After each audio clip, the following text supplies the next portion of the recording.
LoveLore Library. Chapter 551. You have to compensate me. House you didn't like House Kang's way of using the opportunity to blackmail them. They had no choice but to agree to become a noble house. But now, it wasn't necessary anymore. What you have, Miracle Dr. Guan's medical company has it too. What right do you have to become a noble house? On the other hand, if Guan Shuamin wanted to become a noble house, you would probably cooperate with him. They might even become the fifth noble house.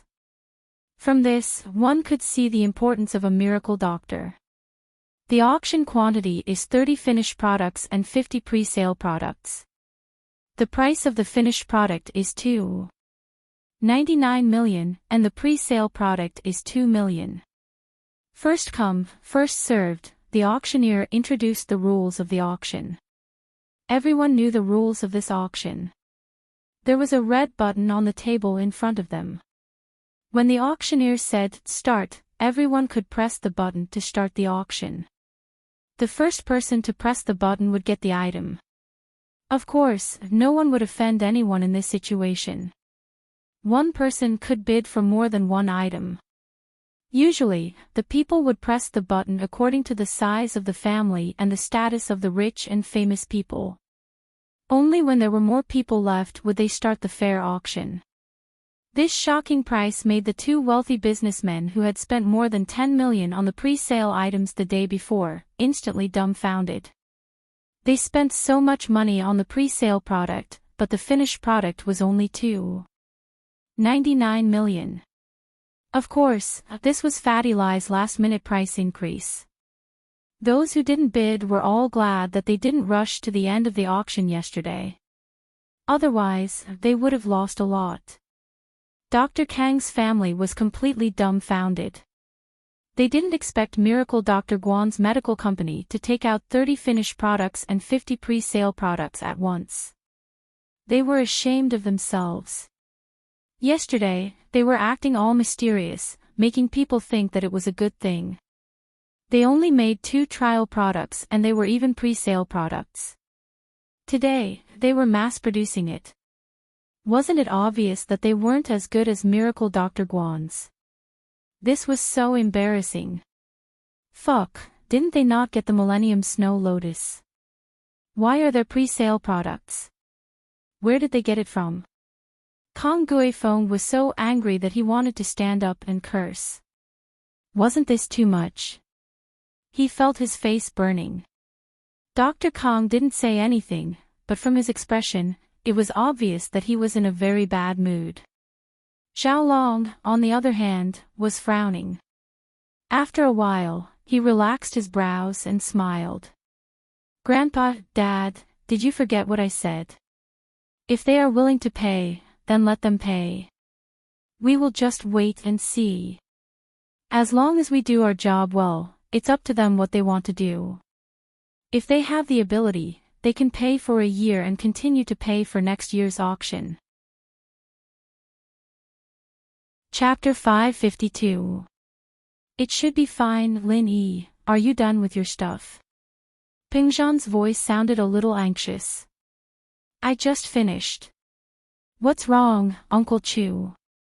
Did something happen?" Lin Yi asked. "Yao Yao seems to have been kidnapped by Zhong Pingliang. Can you come back now?" After the incident with the company last time, Pingzhan was used to looking for Lin Yi whenever there was something he couldn't solve. He had asked Faubert to investigate and follow Zhong Pingliang, but Zhong Pingliang didn't come into contact with Meng Yao. Faubert didn't know where Meng Yao was. Pingzhan didn't call the police because the situation was too complicated. First, he was worried about his daughter's reputation. Second, there wasn't enough evidence. Zhong Pingliang had Sihua's support, so Pingzhan couldn't do anything. In a battle of this level, many things were hidden in the dark. Calling the police wouldn't solve the root of the problem. Pingzhan didn't have the confidence to go against Sihua head-on. The power he represented was too strong. Even if Sihua helped Gubang to destroy his company's profits, Pingzhan couldn't do anything to him. Kidnapped. Lin Yi was surprised by Zhong Pingliang's boldness. He didn't know that this kid was quite daring. He even dared to kidnap someone. Did you call the police? No, Zhong Fabai's been with Zihua lately, and he's got a strong backer. I don't want to be enemies with him just yet. Ping Zhan didn't hide anything from Lin Yi and told him the truth. Zihua again. Lin Yi frowned. This guy didn't know how to stop. 2 golden class masters were dead, and he was still jumping around. Lin Yi would have killed him if he didn't want to live a peaceful life for a few days. You want me to do it? Lin Yi asked. Yes. You're familiar with Zhong Pingliang and Yao Yao. It's best if you can find Yao Yao quietly. Ping Zhan said. It's complicated. We'll talk face to face when you come back. Okay, I'll go back tonight. Lin Yi agreed. When Lin Yi hung up, Xiao Xiao asked, You're going back? I heard you say kidnapped. Who kidnapped him? We'll talk about it when we get back, I'm not too sure myself. Lin Yi waved his hand at Xiao Xiao. I'll be going first. You won't wait for my father to come back. He still wants to see his son-in-law. Xiao Xiao didn't want Lin Yi to leave so soon. This was a good chance. Their relationship would change when they got back to school. Even if it was stronger than before, it wouldn't be as harmonious as it was now. I'll see you later. Lin Yi didn't have time to deal with Xiao Xiao, he still had business to attend to. Although Lin Yi didn't have the obligation to protect Meng Yao, Lin Yi couldn't just sit back and do nothing if something happened to Meng Yao. Even now, Lin Yi still didn't understand why he was sent to Meng Yao's side. What kind of mission was he supposed to carry out? He asked Ping Zhan a few times, but Ping Zhan always gave him vague answers. From the miss, the answer Lin Yi got was that he was a shield. Of course, Lin Yi didn't believe that it was that simple, but he had no other choice. And so, Lin Yi was like a butler. Whether it was Ping Zhan's company, the Miss Studies, or her best friend Shu, Lin Yi did everything he could to help. Not only did he have to be the babysitter for these 2 girls, but he also had to be a bodyguard. He even had to be a thug at school. But as time went on, Lin Yi got used to it. This mission was really complicated. From start to finish, it didn't seem like he had anything to do, but things never stopped. If it weren't for the old man's promise that the reward for this mission would be enough for him to retire, Lin Yi would have questioned it long ago. This miss really didn't let him have peace of mind. If something happened to her, Lin Yi couldn't just ignore it. It wasn't just the problem of Ping Zhan being his employer anymore. Lin Yi really did have some feelings for Meng Yao and Yushu. After all, they lived under the same roof every day. If they were in danger, Lin Yi would definitely help them. Although the auction had ended, there were still some follow-up matters to take care of. The seller and the buyer had to stay behind. Lin Yi said goodbye to Guan Xuemin and Fatty Lai and took the plane back to Songshan that night. He couldn't book economy class tickets anymore. He could only book first-class tickets, but Faubert booked them directly. After getting off the plane, Lin Yi saw Faubert waiting at the arrival gate. Faubert. Lin Yi walked over quickly. Mr. Lin, it's been a long journey. Faubert said apologetically. I made you come back in such a hurry. It's nothing. Something happened to Yao Yao, of course I had to come back. Lin Yi didn't expect Faubert to be so polite.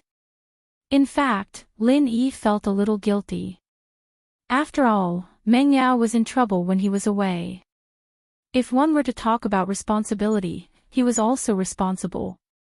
Although Ping Zhan didn't explicitly say that he would be Meng Yao's bodyguard, he only asked him to be a follower. But this kind of follower was more complicated. Mr. Chu is waiting for you. This way please. Faubert didn't say anything else. It wasn't appropriate for him to say too much. In the parking lot of the airport, in Faubert's Bentley, Lin Yi saw Pingzhan. Lin Yi didn't expect Pingzhan to come to pick him up. It was obvious that it was an emergency. Pingzhan couldn't wait to meet him. Lin Yi, listen to this recording first. Pingzhan didn't waste time with small talk. He passed a recording pen to Lin Yi. Lin Yi nodded and pressed the play button. Pinliang's voice came from the recording pen. Hello, Uncle Chu. It was a recording Pingzhan had made during Pinliang's visit. It was the evidence Pingzhan had left behind, but there was no need for him to go through the trouble of narrating the whole thing. The recording was enough to explain everything. Lin Yi frowned after listening to the recording. Pinliang dared to touch Meng Yao. Uncle Chu, what do you mean? Lin Yi wanted to know Pingzhan's plan first. Faubert already checked. Yao Yao isn't at Pinliang's house. Pinliang didn't do anything strange today. He went to school, left school, and went home normally. Pingzhan said. I thought Pinliang would find a chance to meet with Meng Yao, but he didn't. Ha. Then Yao Yao should be fine. Lin Yi sighed and smiled. Chapter 553. Dealing with it calmly, from the way Pinliang spoke in the recording, I don't think he did anything to Yao Yao. Lin Yi knew Pinliang better. He was probably testing your attitude, Uncle Chu. Before he left, he emphasized it a few times, asking you to think about it. Yeah. Pingzhan wasn't an idiot. After Lin Yi's reminder, he immediately understood the crux of the matter. That's right, Pinliang is quite cunning. He was testing my attitude. Yao Yao should be fine, but if I silently agreed to it, Zhong Pinliang would take action. What was done couldn't be undone. If I don't agree and react violently, he will give up his previous plan. But didn't he say before that even if I go to jail, it's nothing? That's just what he said. Lin Yi curled his lips. Even if he knows that bullshit Sihua and some Master Bing, do you think Sihua would help him? Ever since Lin Yi killed Sihua's 2 golden class masters, Sihua had quietened down a lot. Lin Yi could imagine how he was feeling right now. He probably hated and feared Lin Yi, but he couldn't do anything to Lin Yi. So, with Lin Yi around, Sihua wouldn't go looking for trouble to help Pinliang. Pinliang was obviously putting on a strong front, making up lies to scare people. Pingzhan nodded. I guess I was blinded by the situation. It seems like the reason why Pinliang didn't meet with Meng Yao is because I didn't say anything. There's no point in him meeting Meng Yao. That should be it, Lin Yi nodded. In other words, no matter what choice I make, Pinliang will meet with Meng Yao. This way, we can follow him and find Yao Yao, Pingzhan said. That's right, but Pinliang will always be a problem if we let him live. Why don't we use this opportunity? Lin Yi stopped there. If he didn't do anything to Yao Yao, it'll be hard to deal with him through legal means. Pingzhan smiled bitterly and shook his head. What if it's an accident? Lin Yi asked calmly. Accident. Pingzhan, naturally, understood what Lin Yi was implying. There were only 3 people in the car, and they were all trustworthy. Pingzhan didn't hide anything. It may be an accident, but Zhong Fabai will still blame it on me. With Pingzhan Industries' current situation, it's not a good time to start a feud. Pingzhan was worried about Sihua. Fabai would go crazy if Pinliang died, and if he gave Sihua enough benefits, he might be able to force Sihua to avenge him. Pingzhan, on the other hand, wasn't a weakling, but Sihua was a tyrant in Songshan. It was hard to say what would happen if they were to fight. I understand. Lin Yi sneered and thought of an idea. I will make this accident have nothing to do with us. If it was a normal assassination mission, Lin Yi wouldn't be overcautious, but since Lin Yi had decided to retire here, he wouldn't act rashly. It was easy to kill Pinliang, but it wouldn't be worth it if he brought unnecessary trouble to Pingzhan. Then I won't say more. Pingzhan believed that Lin Yi would know what to do. Let's talk about Yao Yao and Shu first. Should we contact Pinliang and follow him to where Yao Yao and Shu are being held? There's no need for that. I have a rough idea of where they are. Lin Yi smiled. Oh. Where? Pingzhan was surprised. He didn't expect Lin Yi to know where Meng Yao and Yushu were being held. Mount Shuangyan. Lin Yi said, Shu sent me a message last night, saying that she and Yao Yao were going to Mount Shuangyan. I didn't think much of it at the time, but now it seems that they got into trouble there. Then should we go there now? Pingzhan stood up excitedly when he found out where his daughter was being held. He only realized that he was sitting in the car when his head hit the roof. He turned to Faubert, go to Mount Shuangyan immediately. Meng Yao and Yushu woke up one after another. Yushu was awakened by Meng Yao's scream. Yushu was still in a daze when she woke up. She rubbed her eyes blankly. Yao Yao, what are you screaming for? Did you have a nightmare? It's the middle of the night, and the sky is still dark. I need to sleep a bit more. Shu, wake up, we're not at home.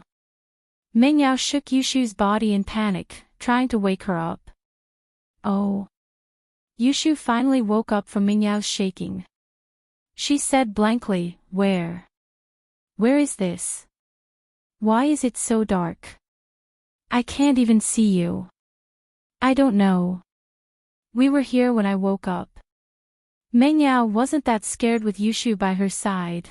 I thought we were at home too, but I felt a stone floor under me. We don't have our phones on us, and we've completely lost contact with the outside world. Yushu touched her body, and then touched her empty pockets. It was as Meng Yao said, it was a stone floor, and her phone was gone. But she was braver. Although it was dark, she wasn't afraid. Yao Yao, didn't we follow Zhong Pingliang into a cave? Are we still in the cave? Meng Yao only remembered what happened after Yushu's words. Indeed, they came with Pinliang, but they didn't know anything after that. Could it be that something happened to them? Zhong Pingliang and the others are here too? Meng Yao asked subconsciously. I don't know, I can't see anything. Should we stand up and look for them? Yushu was born brave, so she wasn't afraid. Meng Yao wanted to agree to Yushu's suggestion, but she was a little scared. The unknown in the dark was the scariest thing for Meng Yao. She wanted to know what was in the dark, but she was afraid of encountering something unknown. Then wait for me here, Yao Yao. I'll get up and look. Yushu said it casually, but she was still a girl. It was impossible for her not to be afraid. She was just a little braver. Let's go together then. Meng Yao was more afraid that Yushu would leave, and she'd be alone. That would be even scarier. Chapter 554. Intimate talk. In the small space of the cave, apart from a backpack, there were a few plastic boxes of unknown contents. It was too dark and Yushu didn't take a closer look. But one thing was for sure, there was no one else here other than the two of them. At this moment, the two of them realized that they might have been set up by Zhong Pingliang. Otherwise, why were there only the two of them here and not Zhong Pingliang and Gao Xiaofu? Yao Yao sis, it must be that bastard Zhong Pingliang who locked us here. Yushu was furious. I was wondering why he lured us here. He wanted to lock us up. Shoo, it's all my fault, I trusted Zhong Pingliang too easily. Meng Yao bit her lips, knowing that she was tricked. It was obvious that Zhong Pingliang had lured her and Shu here on purpose, knocked them out, and locked them up. That so-called seeing someone who looked like her was a lie made up by Zhong Pingliang. Yao Yao sis, how can I blame you? I know that you miss your mother. At this time, it's hard for you to think straight. Yushu didn't blame Yushu. Instead, she smiled and comforted Yushu. Shoo. You know everything. Meng Yao looked at Yushu in surprise. But she couldn't see Yushu's expression in the dark. Of course, we're best friends. We grew up together. I know you better than Zhong Pingliang, right? Yushu sighed. I wouldn't have followed you here if I knew this. I could have thought of a way to save you outside. Now, no one knows that we came out with Zhong Pingliang. Meng Yao nodded. Shoo, it's good that you don't blame me. I thought you didn't know anything. Oh right, why do you think Zhong Pingliang locked us up here? With Yushu's understanding, Meng Yao wasn't that afraid anymore. She calmed down. Especially after knowing that there was no one else in the stone room, Meng Yao wasn't nervous anymore. I don't know either. Pingliang shouldn't have the guts to do something like that. Isn't he always so obedient in front of Yao Yao? Yushu couldn't understand why Pingliang would suddenly do something like that. Well, I don't know. It can't be that I kept rejecting him, so he got angry and wanted to kill me, right? Meng Yao was startled. It was a little unbelievable, but it wasn't impossible. Wasn't there a lot of similar news on the internet? Meng Yao had laughed it off at the time, but now that she thought about it, she couldn't help but feel a chill run down her spine. Aw. No way. Then wouldn't I be in trouble too? Yushu said weakly, Yao Yao, I haven't lived long enough yet. Yushu didn't look scared at all, but her tone was a little funny, making Meng Yao chuckle out loud. Who's tired of living? Hey, Sister Yao Yao, do you think we're going to die here? I don't have a boyfriend yet, it's such a waste. My best years have just started. Yushu said with a sad face. You're still thinking about these things in a situation like this. Are you horny? Meng Yao was pissed. Why are you thinking about these things instead of how to escape? Escape? This is a security door. It wouldn't be called a security door if it could be opened so easily. Besides, we don't have tools or keys, how are we supposed to escape? Yushu said with a smile. We're going to die anyway, Yao Yao, let's talk for a while. Meng Yao was in a rush to escape, but after hearing Yushu's words, she felt that it made sense. If a security door could be opened so easily, it wouldn't be called a security door at all. Thinking about it was a waste of energy, she could only settle down. But she was a little annoyed at Yushu's thoughtlessness. You can still laugh at a time like this.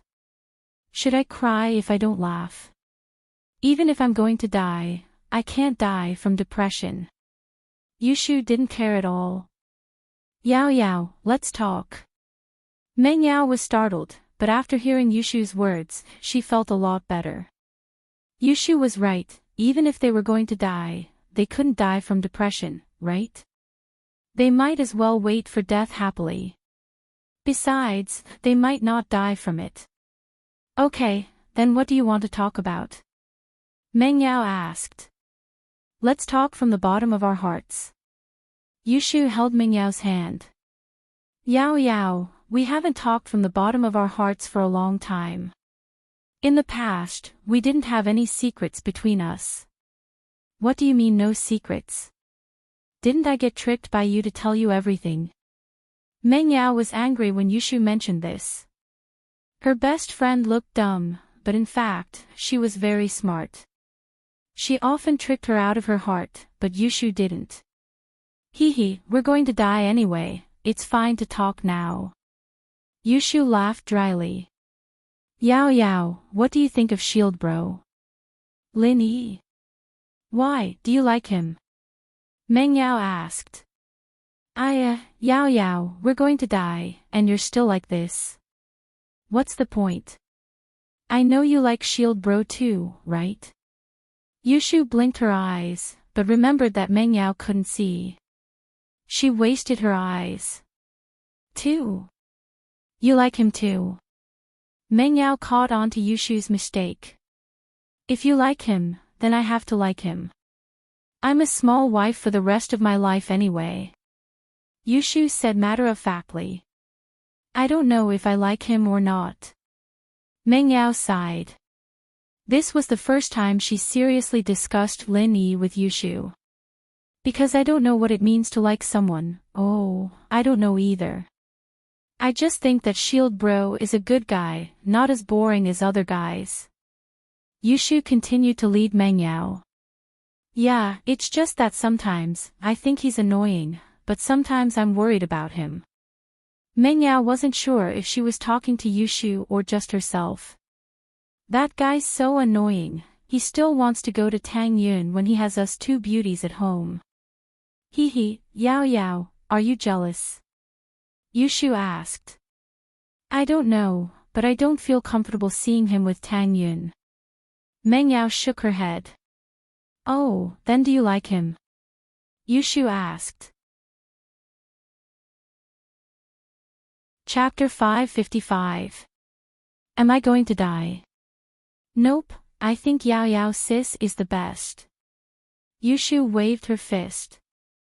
Don't worry, Yao Yao sis, I'll help you win back Shield Bro's heart. You're going to die soon, what's there to win back? Meng Yao smiled. Shu, are you regretting that you didn't do something with Lin Yi? It's too late even if you die now, right? Nope, there'll be chances in the future anyway. Ugh. Yushu suddenly realized that she had let the cat out of the bag and quickly shut her mouth. Shu, what are you talking about? Meng Yao was very smart. She could tell that something was wrong with Yushu. Are you hiding something from me? Actually, before I came, I sent Shield Bro a message telling him that we're at Mount Shuangyin. If he finds out that we're missing, he'll definitely come back to save us. Yushu saw that Meng Yao had seen through her, so she couldn't hide it anymore. She stuck her tongue out and revealed her trump card. Ah! You stupid Shu, why didn't you say so earlier? You made me worry. You scared me to death. Meng Yao was so angry that she jumped up and grabbed Yushu's neck. I'll strangle you. You knew that we could get out, but you pretended to be dead and told me so much. What do you mean? If I didn't say that, Yao Yao sis wouldn't have told me that you like Shield Bro. Yushu smiled mischievously. Only a ghost would like him. Meng Yao was furious. I was just lying to you. I knew that Lin Yi would definitely come to save us. I said that to trick you into admitting that you like Lin Yi. Oh, Yao Yao sis, you're angry now. Yushu waved her hands and ran away. Using the darkness, Meng Yao couldn't find her. Come, catch me. You can't catch me. I'll tear your mouth apart. Although Meng Yao couldn't see, she could follow the sound to chase after Yushu. The two started playing hide and seek in the dark. After a while, both of them were tired, and Yushu surrendered. Yao Yao, I'll stop, I give up. I like Shield Bro, alright. Let me go, heh, you admit it, right? Meng Yao said proudly. I'll tell Lin Yi what you said when we get out of here. So what? I've already confessed, la. Yushu said nonchalantly. Meng Yao didn't really have a choice. Yushu had confessed to Lin Yi already, and there was no point in saying anything else. The two had been messing around for a long time, and they hadn't eaten anything for almost 5 hours. Yushu's stomach was growling. Yao Yao, I'm hungry, I'm thirsty, I want to eat, bear with it. Didn't you text Lin Yi? He'll probably save us after he receives it. Meng Yao said. Oh. Yushu nodded, feeling wronged. But I'm so hungry and thirsty. Who told you to be so crazy? Meng Yao was hungry and thirsty as well, but she had to bear with it. If she said the same thing, the two of them would starve to death. That's right, Yao Yao sis, what was that bag we found just now? Could it be something delicious? Yushu asked suddenly. Maybe, but it might be poison left behind by Pinliang. If we eat it, we'll be committing suicide. Mengyao didn't think that the bag was food, but she couldn't understand why Pinliang would leave food behind after locking them up. It wasn't like he wanted her and Yushu to survive, because there was food and no water. It was fine if a person didn't eat, but if they didn't drink water, they'd die faster. So, Mengyao guessed that there might be poison in the bag, and Pinliang left it behind on purpose so that they would commit suicide. This was also Pinliang's mistake. He thought too simply and didn't consider the problem of water. He thought that Mengyao and the others could survive as long as there was food. Oh, then I won't eat. Yushu was shocked and quickly gave up on the idea. But, I still want to drink water and eat. Alright, Shu, let's sleep for a while. You won't be hungry or thirsty if you sleep. Mengyao was also hungry and thirsty, but she had to act like an older sister. She comforted Yushu. Didn't you say that Lin Yi would definitely come to save us? Oh. Okay then. Yushu closed her eyes. Mengyao sighed softly. It must be night now because there was no light from the peephole of the door. Mengyao remembered clearly that the door faced the entrance of the cave. If it was daytime outside, they would be able to see the scene outside. Time passed, and the two girls snuggled against each other. Mengyao could hear Yushu's even breathing, and she knew that Yushu had fallen asleep. Mengyao was tired as well, so she fell asleep as well. When the two woke up again, there was a sliver of light coming from the peephole. It was daytime outside the cave. Of course, the two of them were not awakened by this weak light. Instead, they were awakened by a parched throat. They hadn't drunk a drop of water for more than 10 hours, and both of them were extremely thirsty. Yushu didn't feel hungry anymore. She just felt thirsty and wanted to drink water. Yao Yao, I'm thirsty, I really want to drink water. Yushu said with a hoarse voice, struggling to speak. Shu, be a good girl. Just bear with it. Mengyao patted Yushu's back and said firmly. Lin Yi will definitely come to save us. Oh. Are you sure? Yushu didn't have much confidence now. She thought that Lin Yi would come soon, but it had been a night and Lin Yi wasn't here yet. She didn't know what time it was, but it must be the next day. And, if he doesn't come, I'll fire him. Mengyao comforted. Yushu wanted to say that if he didn't come, how could she fire him? But in her heart, she hoped that Lin Yi would come. He was her last hope, and she didn't want her hope to be destroyed. Yao Yao, am I going to die? Why do I feel so weak? I just woke up and I want to sleep again. Yushu struggled to hold Mingyao's hand. No, you're just too hungry, that's why you don't have any energy. Mengyao shook her head. Oh, then I'll sleep a bit more. Yushu closed her eyes, but she couldn't fall asleep. Her stomach was growling, and her throat felt like smoke was coming out. Chapter 556. Chapter 556, Brave Yushu, Yao Yao sis, what's the first thing you want to do when you get out? Yushu couldn't fall asleep and started talking again. I don't know, but I know that if you talk, you'll get thirstier. Mengyao reminded, you better shut your mouth. Oh. Yao Yao sis, my lips are cracked, do you have lipstick? Yushu was still talking. No. Mengyao said, I told you not to talk, why didn't you listen? Only then did Yushu shut her mouth. The two of them went to sleep, got hungry, and woke up. The jet lag was messy as well, and when they opened their eyes again, the light from the peephole was gone. It was night already. Yao Yao sis, I'm really going to die. Do you think Shield Bro didn't get the message? Yushu was in despair. No, he definitely can. Meng Yao was also panicking, but she still forced herself to be calm. No, I know we're going to die. Yao Yao sis, I can't hold on anymore. Yushu closed her eyes. Shu, be good, Lin Yi will definitely come, Meng Yao comforted guiltily. If he comes, ask him to carry my body back, I don't want my body to be exposed in the wild. Yushu murmured. Meng Yao was speechless. Shu, don't talk nonsense.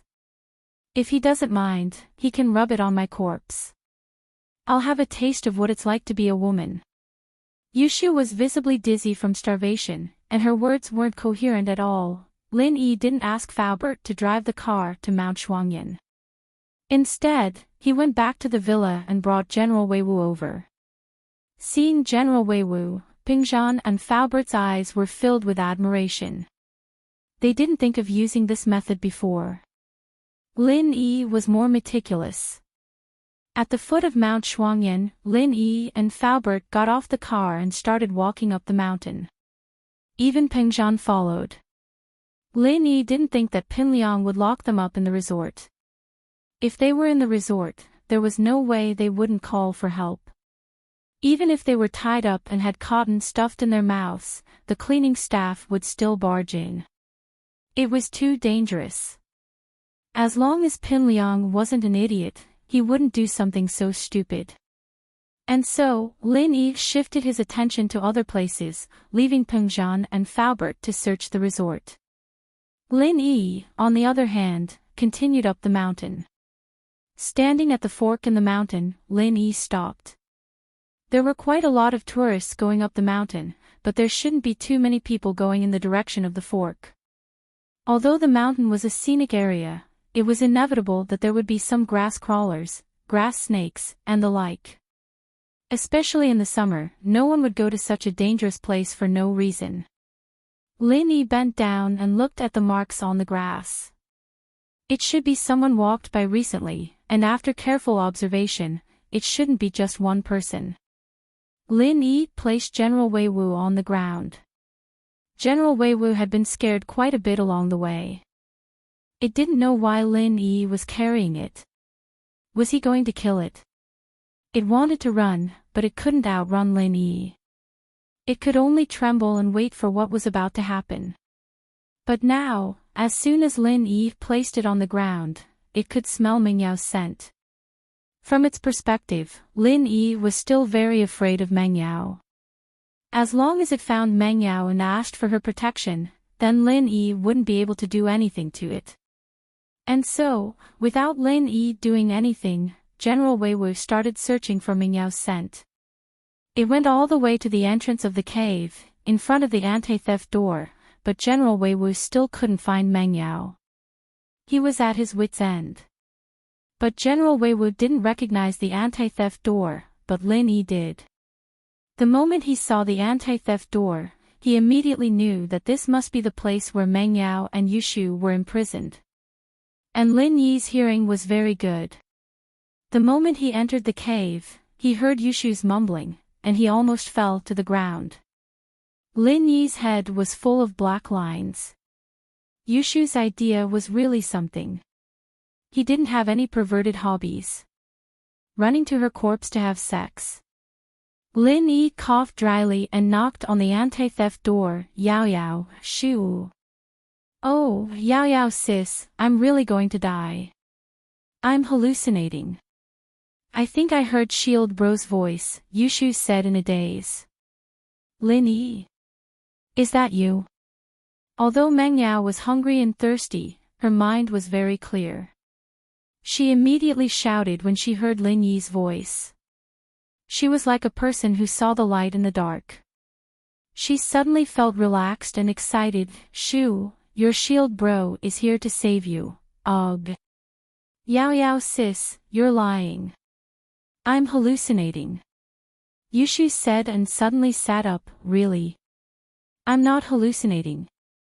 Lin Yi looked at the anti-theft door. There was no one else around, and he didn't care about revealing his strength anymore. He raised his leg and kicked the anti-theft door, and Lin Yi held back a lot of strength. He was afraid that the door would be sent flying and hurt the two girls. Yushu finally woke up from her stupor when she heard the loud bang. "Shield bro. It's me." Lin Yi kicked a few more times, and the anti-theft door was completely destroyed. He walked into the cave. "Are you guys okay?" "Wah." Meng Yao cried tears of joy. She didn't know how she got through this. Although she was scared, she knew that if she gave up, Yushu wouldn't be able to hold on anymore. So she gritted her teeth and held on. When Lin Yi came, she finally couldn't hold it anymore and vented her feelings. "I'm sorry, I'm late." Lin Yi held Meng Yao's hand and gently patted her back. "Don't cry, let's go home now." Suddenly, Yushu grabbed Lin Yi's arm and bit down on it. "Ah! What are you doing?" Lin Yi stared at Yushu in pain. "Oh, it's not a dream, I thought it was a dream." "Shield bro, you really came." Yushu's listlessness disappeared, and her excited face regained some color. "I'm not here, I'm scared of having sex with corpses." Yushu's bite hurt, and Lin Yi was pissed off. Why didn't this girl bite herself? Was she using him as a guinea pig? He couldn't help but expose her. Yushu froze, and her eyes widened. "You heard it." "Only if I'm deaf." Lin Yi was speechless. Meng Yao, on the other hand, started laughing out loud. This Shu really knew how to make a fool out of herself. Lin Yi even heard what she said. How embarrassing. Chapter 557. Help you take revenge. Meng Yao and Yushu remembered that Pingzhan and Faubert must be panicking after being away for a whole day. They quickly stood up. Yushu, on the other hand, was feeling a little dizzy the moment she stood up. She'd been very excited just a moment ago. Lin Yi jumped in fright and quickly supported Yushu. "Carry her. Her body isn't as good as mine," Meng Yao said to Lin Yi. "Can you?" Lin Yi saw that Meng Yao was also a little unstable. After all, who wouldn't be able to stand after a whole day without food? "Yeah." Meng Yao nodded. She wasn't standing too stably either, but she was still stronger than Yushu. "Ha, let's go together." Lin Yi carried Yushu with both hands and said to Meng Yao. "Together." Meng Yao's eyes widened. Lin Yi, on the other hand, squatted down and hugged Yushu before stretching out his arms. "You come up too." "You. Can you do it?" Meng Yao looked at Lin Yi in disbelief. Usually, it was already very good to carry a person down the mountain. After all, the mountain path wasn't easy to walk on. But Lin Yi wanted to carry too. Wasn't he too strong? He can even kick down the security door. What do you think?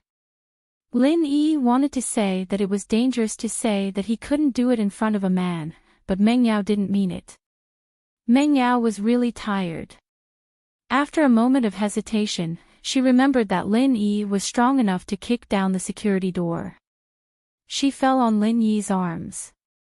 Lin Yi walked out of the cave with the two misses in his arms. He remembered that he didn't call Pingzhan in a hurry. But now that his arms were occupied, he couldn't make a phone call. However, when he was going down the mountain, he saw Pingzhan and Faubert at the entrance of the resort. The two had just come out of the resort, and it was obvious that they didn't get anything. They looked up and were overjoyed to see Lin Yi carrying two people. "Yao Yao, Shu." Pingzhan ran over in a few steps, completely losing his composure as a chairman.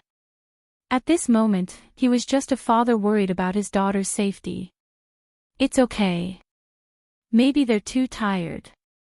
They fell asleep." Lin Yi smiled bitterly.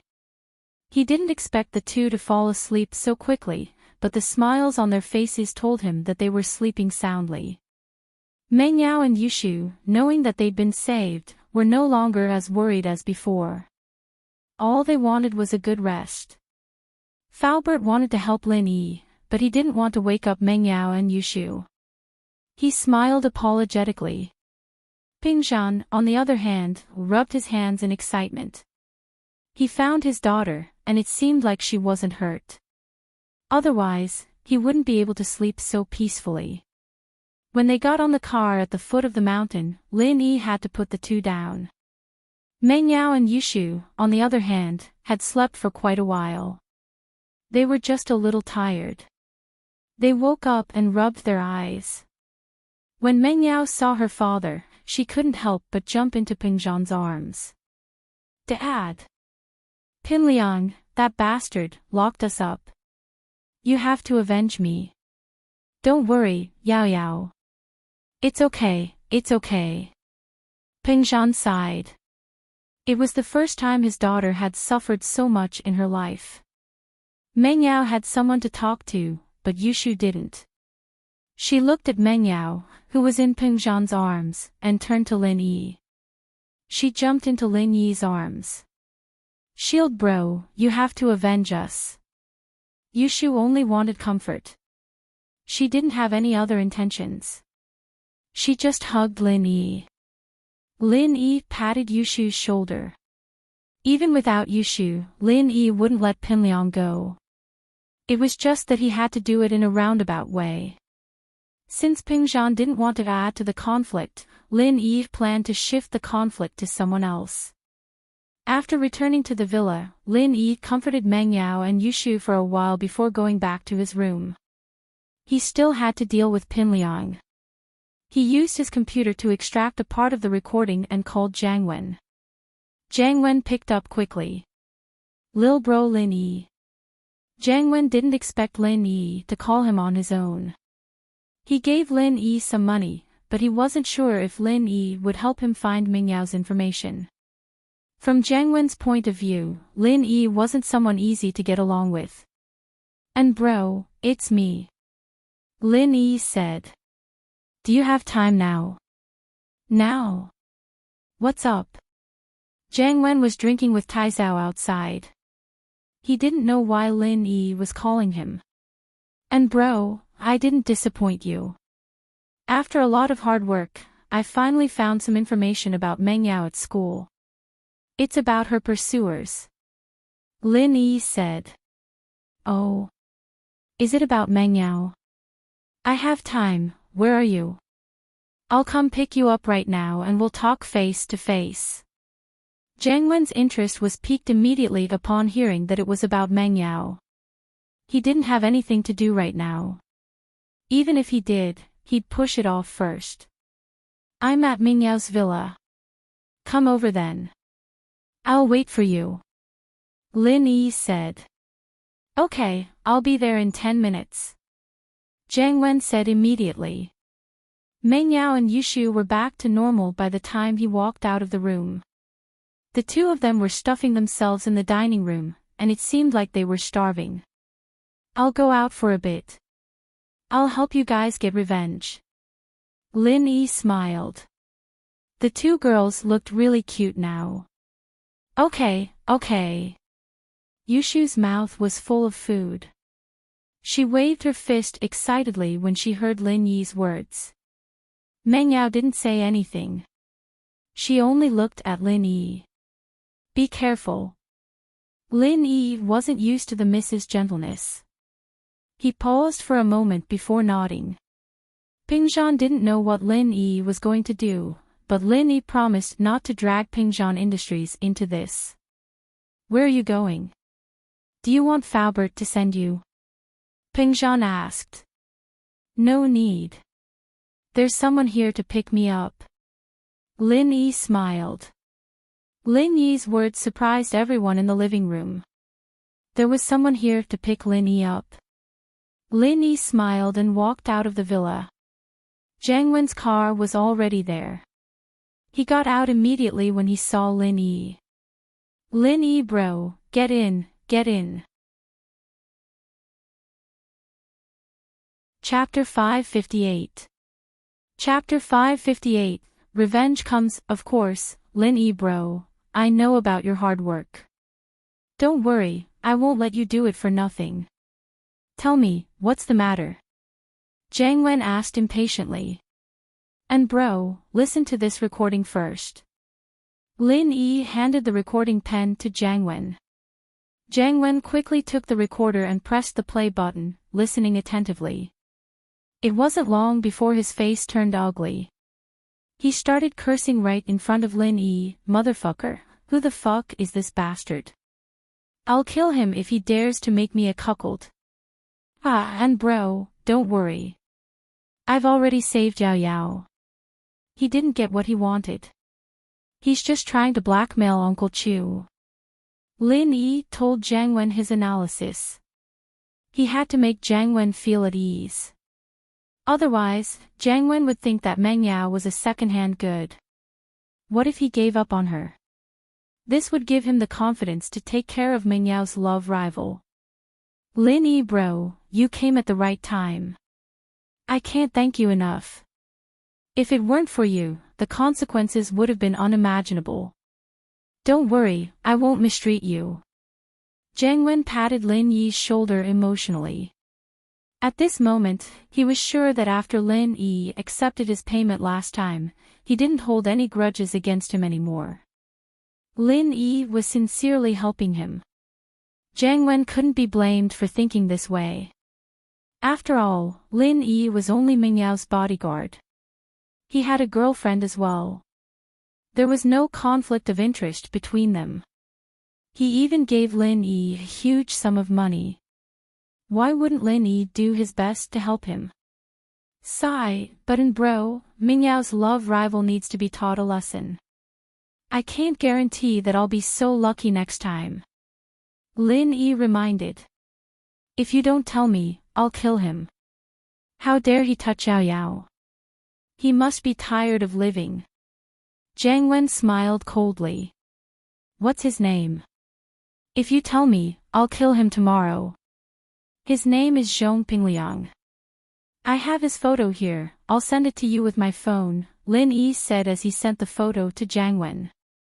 Lin Yi my old brother, originally I wanted to invite you to have dinner, but this kind of thing happened, you should also protect Yao Yao in the villa. Jiang Wen said.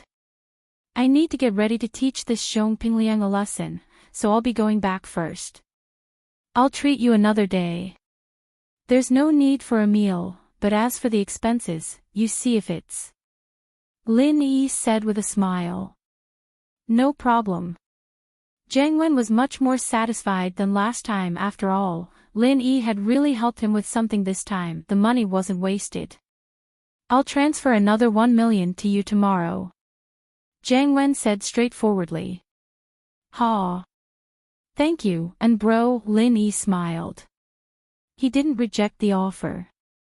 1 million wasn't much to him, but who wouldn't want more money from Jiang Wen? Pingzhan stayed in the villa for the first time. The next day, Meng Yao and Yushu stayed at home to rest. They didn't go to school. In fact, Lin Yi planned to let Jiang Wen deal with Zhong Pingliang first before letting them show themselves. As usual, Pingliang took a taxi to school. He didn't show it on his face, but he was panicking on the inside. Why hadn't Pingzhan contacted him in 2 days? Did he agree or not? He had to say something at least, right? After getting off the taxi, Pingliang was about to walk into school when 4 bulky men stopped him. One of them asked, You're Zhong Pingliang, right? You. What do you want? Pingliang jumped. He didn't know what they wanted from him, but it was obvious that it wasn't anything good. He wanted to run away subconsciously. However, the 4 of them surrounded him from all sides. He had nowhere to run. The man who asked the question compared the photo in his hand and nodded to the others. Without a word, they grabbed Pingliang and dragged him into a van not far away. Jiang Wen sat in the front passenger seat and watched Pingliang get caught. He said fiercely, How dare he touch Meng Yao? He'll be arrogant if I don't teach him a lesson. I'll cut off your kidney and see if you can still be so cocky. Behind a garbage disposal station in the western suburbs of Songshan, Pinliang was pushed into a basement by 4 bulky men. The basement was filled with the smell of disinfectant, and Pinliang couldn't help but sneeze. "Who are you people? What do you want with me? Do you know who my father is? It's Zhong Fabai. Let me go if you know what's good for you, or I'll make you pay." Pinliang yelled, trying to put up a strong front. "Fuck. What are you yelling for? Do you want to die?" A tattooed man walked over and slapped Pinliang's face. "How dare you yell in here? You must be crazy. You. Pinliang was shocked and angry, but he didn't dare to provoke the tattooed man too much. This guy looked like a gangster. Although his father was also a gangster, he was like a tiger that was bullied by dogs. Who knew if these people wanted to kill him or not? "Bring him in first and check his body." The tattooed man waved his hand to the 4 bulky men, and they brought Pinliang into a room. The tattooed man turned and walked into another room. Jiang Wen was sitting inside, playing with a sharp scalpel with a dark expression. "Wen bro, do you want to do it yourself?" The tattooed man asked respectfully. "Yes, I'll do the first cut later. Inject him with the anesthetic that can make him feel but can't move. I want him to remember this lesson. Let's see if he dares to touch my woman again." Jiang Wen said coldly. "Wen bro, he just said his father's name is something like Zhong Fabai." The tattooed man said carefully. "Zhong Fabai. What does he do?" Jiang Wen asked. "He's a gangster in this city. He owns a casino and a hotel." The tattooed man introduced Fabai's background. "What the hell is this? Do you even need to mention this kind of person?" Jiang Wen lost interest immediately after hearing that it was just a gangster. He waved his hand impatiently and said, "Hurry up and do it." "Yes." The tattooed man saw that Jiang Wen didn't care about Fabai's background at all, so he didn't say anything else. He turned around and went to make the arrangements. Chapter 559. You better remember this. Unfortunately, he still had his senses and consciousness. He could still see the people in front of him and hear their words. However, he couldn't move or speak. His eyes stared blankly. It took him a lot of effort to even move his eyes. He wanted to call for help, but he couldn't. After a while, Pinliang was pushed onto the operating table. He was terrified. He wanted to scream and resist, but he couldn't. He was conscious. His body wasn't controlled by his brain. "Wen bro, it's ready. You can use the scalpel now," the tattooed man said respectfully to Jiang Wen. Jiang Wen entered the operating room with the scalpel in his hand. He looked at Pinliang on the operating table. His eyes flashed with hatred. "How dare you steal my woman in Songshan? I'll teach you a lesson. You won't know your place if I don't teach you a lesson. How do I do it?" Jiang Wen walked over and raised the scalpel, ready to start. Pinliang's eyes were filled with fear. He didn't know what the person in front of him was going to do. Did he want to kill him? How did he offend such a powerful person? He wanted to call for help, but he couldn't. He wanted to close his eyes, but he couldn't control his eyelids. "Wen bro, you just need to make a cut here. It's about this long." A doctor wearing a mask explained to Jiang Wen. "Got it." Jiang Wen nodded. From his point of view, it didn't matter if the wound was bigger. It was just a few stitches. As for whether Pinliang was in pain or not, the more the better. The doctor was a cold-blooded killer. He wasn't nervous at all. He wasn't worried that Jiang Wen would kill him. After all, there were at least 8 to 10 people who died on the operating table. Fuck. You better remember this. There are some people you can't touch. If you dare touch Meng Yao again, I'll kill you. Jiang Wen glared at Pin Liang. I'll cut off one of your kidneys to teach you a lesson. Next time, I'll cut off your head. Pin Liang finally understood that the person in front of him was here to avenge Meng Yao. But, since when did Meng Yao know someone like this? Was he sent by Ping Zhan? Pin Liang wanted to shout, "Don't you dare!" However, this was only his fantasy. He couldn't speak at all. Swoosh. Jiang Wen ignored Pin Liang, not even bothering to listen to his explanation. He used the scalpel and opened up a large wound on Pin Liang's body. Pin Liang's face twitched in pain, but there was nothing he could do. Don't forget about it. With that, Jiang Wen tossed the scalpel to the side and walked out of the surgery room. Meng Yao, don't even think about it anymore. With that, Jiang Wen threw the scalpel to the side and walked out of the surgery room. He wanted to stab Pin Liang a few more times, but he was afraid that he'd damage his kidneys. A kidney could be sold for hundreds of thousands. That was money. The operation without anesthesia was already painful enough. If the kidney was removed without anesthesia, Pin Liang would definitely die. After Jiang Wen left, the doctor gave Jiang Wen anesthetics, and soon, Pin Liang lost consciousness. The doctor's movements were swift and precise. He cut off one of Pin Liang's kidneys and had the tattooed man dump him at the entrance of Songshan's first hospital before leaving. If it wasn't for the fact that he didn't want the situation to get out of hand, Jiang Wen would have killed Pin Liang directly. Fabai received a call from the hospital and heard that his son's kidney was cut off. He was furious and rushed to the hospital. His son was already awake on the bed. Fabai was shocked and angry at the same time. In Songshan, there was someone who dared to do this to his son. Did they want to die? Pin Liang saw that his father was here and started bawling. Losing one of his kidneys for no reason was a disaster from the heavens. He knew that a person's health would be affected after losing his kidney.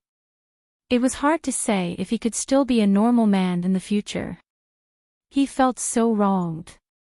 Most importantly, he didn't know who did it. Dad, you have to avenge me. I lost a kidney for no reason. I'm so unlucky. Zhong Pingliang started sobbing. Who did it? Fuck, if I find out, I'll kill his whole family. Fabai was furious. Pin Liang was his only son. How could he not be angry? I don't know. They pushed me to the operating table, gave me anesthetics, and cut off my kidney. Pin Liang cried, but the person who did the surgery said it was because of Meng Yao. He told me to stay away from her. Oh. Meng Yao. Fabai was stunned. Could it be Ping Zhan? No, even if you were chasing after his daughter, he wouldn't cut off one of your kidneys, right? I think it must be. Even if it wasn't, it must have something to do with him. Pin Liang wanted to keep it a secret, but after some hesitation, he decided to tell his father what he'd done earlier. Fabai's face turned ugly. Pin Liang was too bold, wasn't he? He dared to kidnap Meng Yao. He even dared to threaten Ping Zhan. When Fabai heard that it was Ping Zhan who did it, he wanted to take revenge. But after listening to Pin Liang's explanation, he fell into silence. After all, he was the one in the wrong. It was reasonable for Ping Zhan to take revenge. But this revenge was a little too cruel. It would be fine if it was just a beating and a broken leg, but it was a kidney that was cut off. Although he had made friends with Master Bing these few days, Fabai was no match for Ping Zhan with his own strength. Now, he could only discuss with Cihua and see if he could help him. After all, he was working for Cihua. He couldn't just ignore his son's kidney being cut off, could he? And so, Fabai left Pin Liang in the hospital. In order to comfort his son, he told him to focus on the treatment. Losing a kidney was nothing. At least he wouldn't die. Pin Liang naturally knew that losing a kidney wouldn't kill him, but he couldn't lose it for nothing. His body wouldn't be as strong as before, and he wouldn't even have the strength to pick up girls. This made Pin Liang sad, but there was no point in being sad. Revenge was the most important thing now. Fabai and Sihua were in the honeymoon stage, so when Fabai called to ask for a meeting, Sihua gladly agreed. The location was set at the Floating Cloud Bar. Bro Zhong, why are you looking for me so early in the morning? Sihua stood up to welcome Fabai when he came to the bar. This was already giving Fabai enough face. Chapter 560. Chapter 560, Trouble at Kong Xiaobo's house. Sihua bro, is Master Bing here? Fabai was relieved to see Sihua's enthusiasm. It seemed like there was still hope for him. Master Bing fought with 3 girls until midnight last night.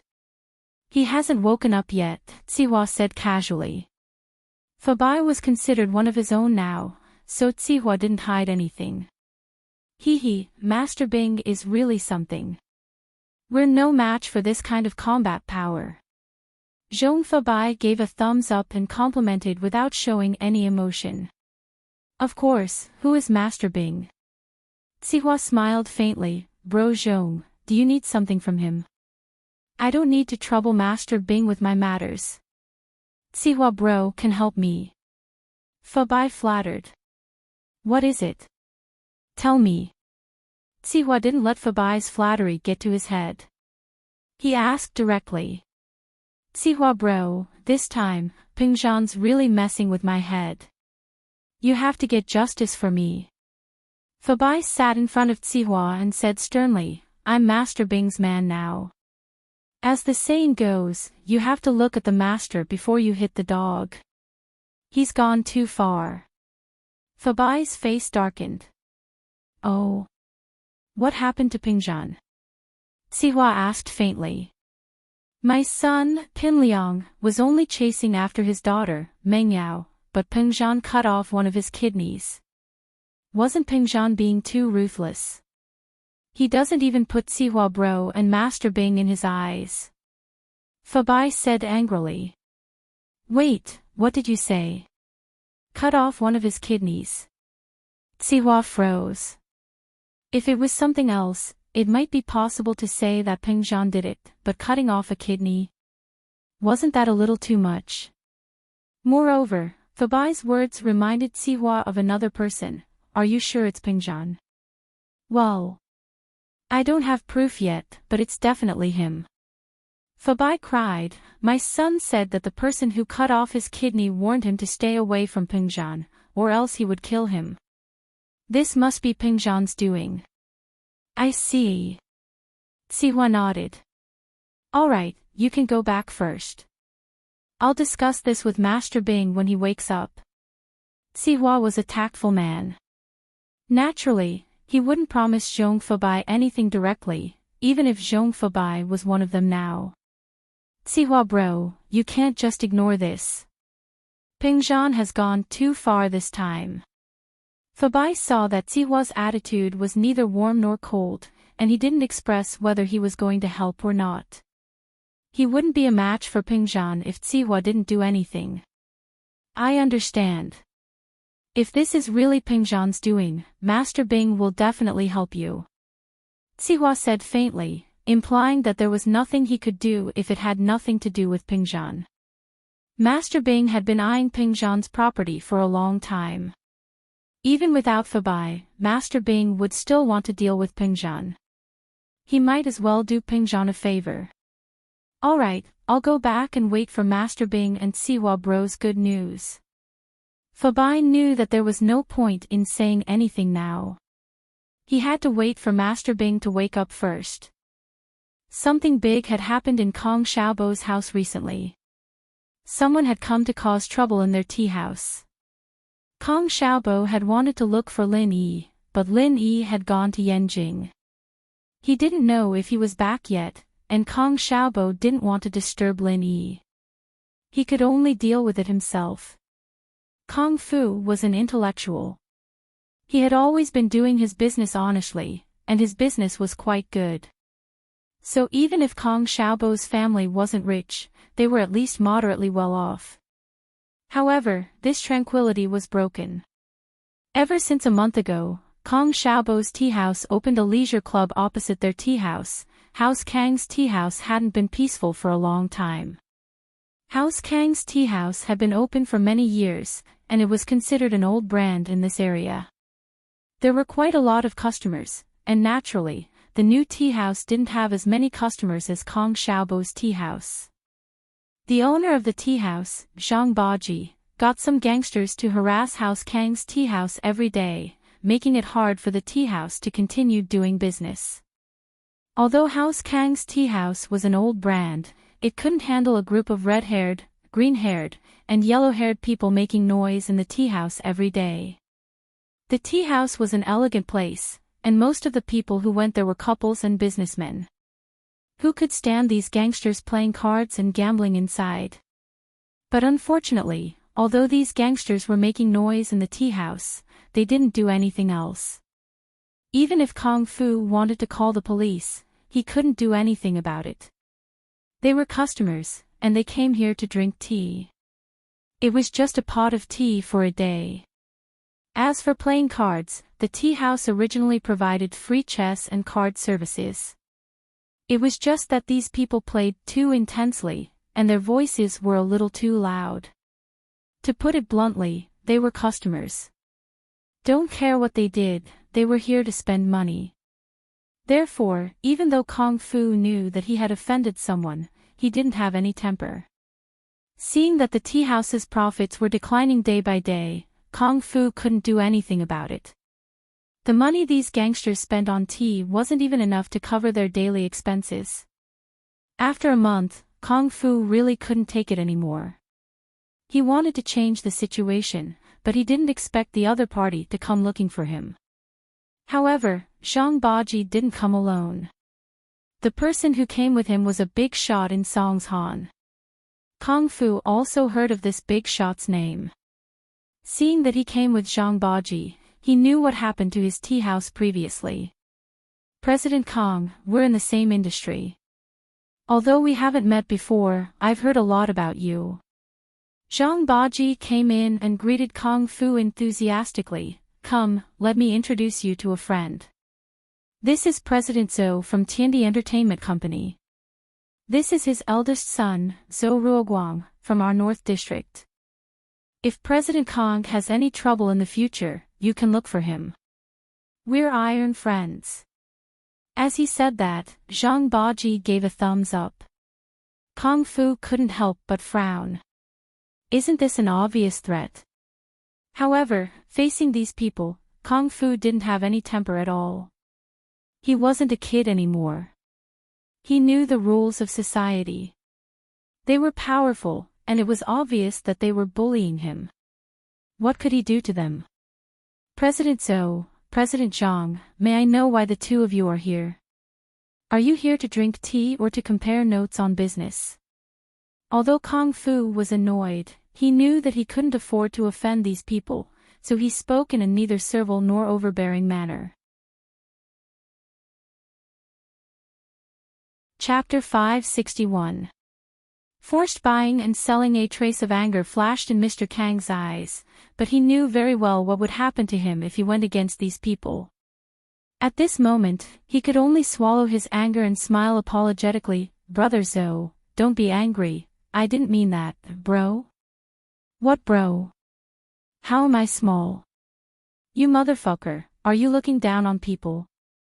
Zhou Ruoguang slapped Mr. Kang's face with a pa sound, and 5 red marks appeared on his face directly.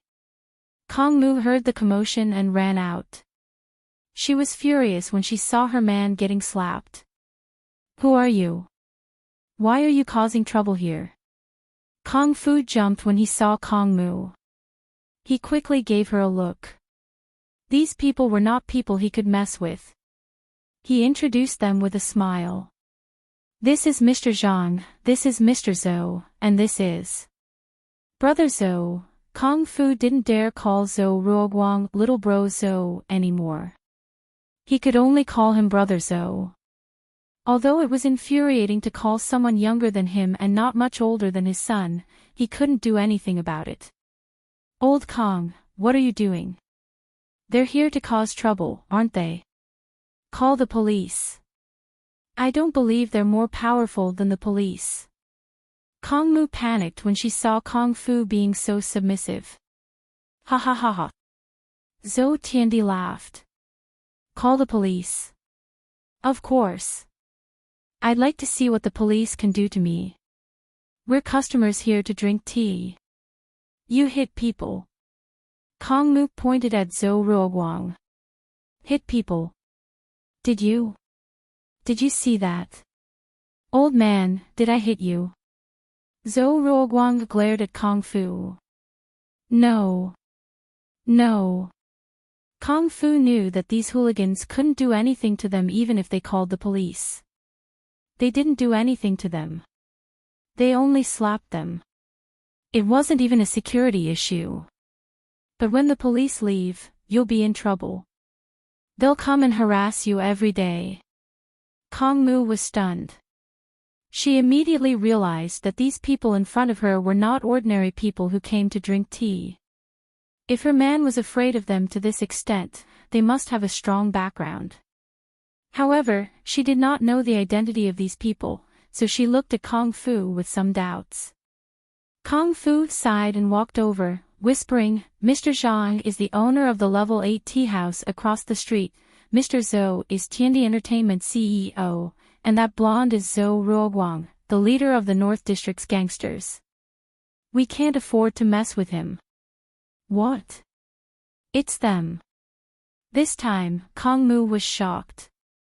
Kong Mu knew about Zhang Baji's dirty tricks, but she didn't expect his backer to be so powerful. Zhang Baji, Zhou Tiandi, and Zhou Ruoguang naturally saw Kong Mu's expression. They knew that Kung Fu had told her about their identities.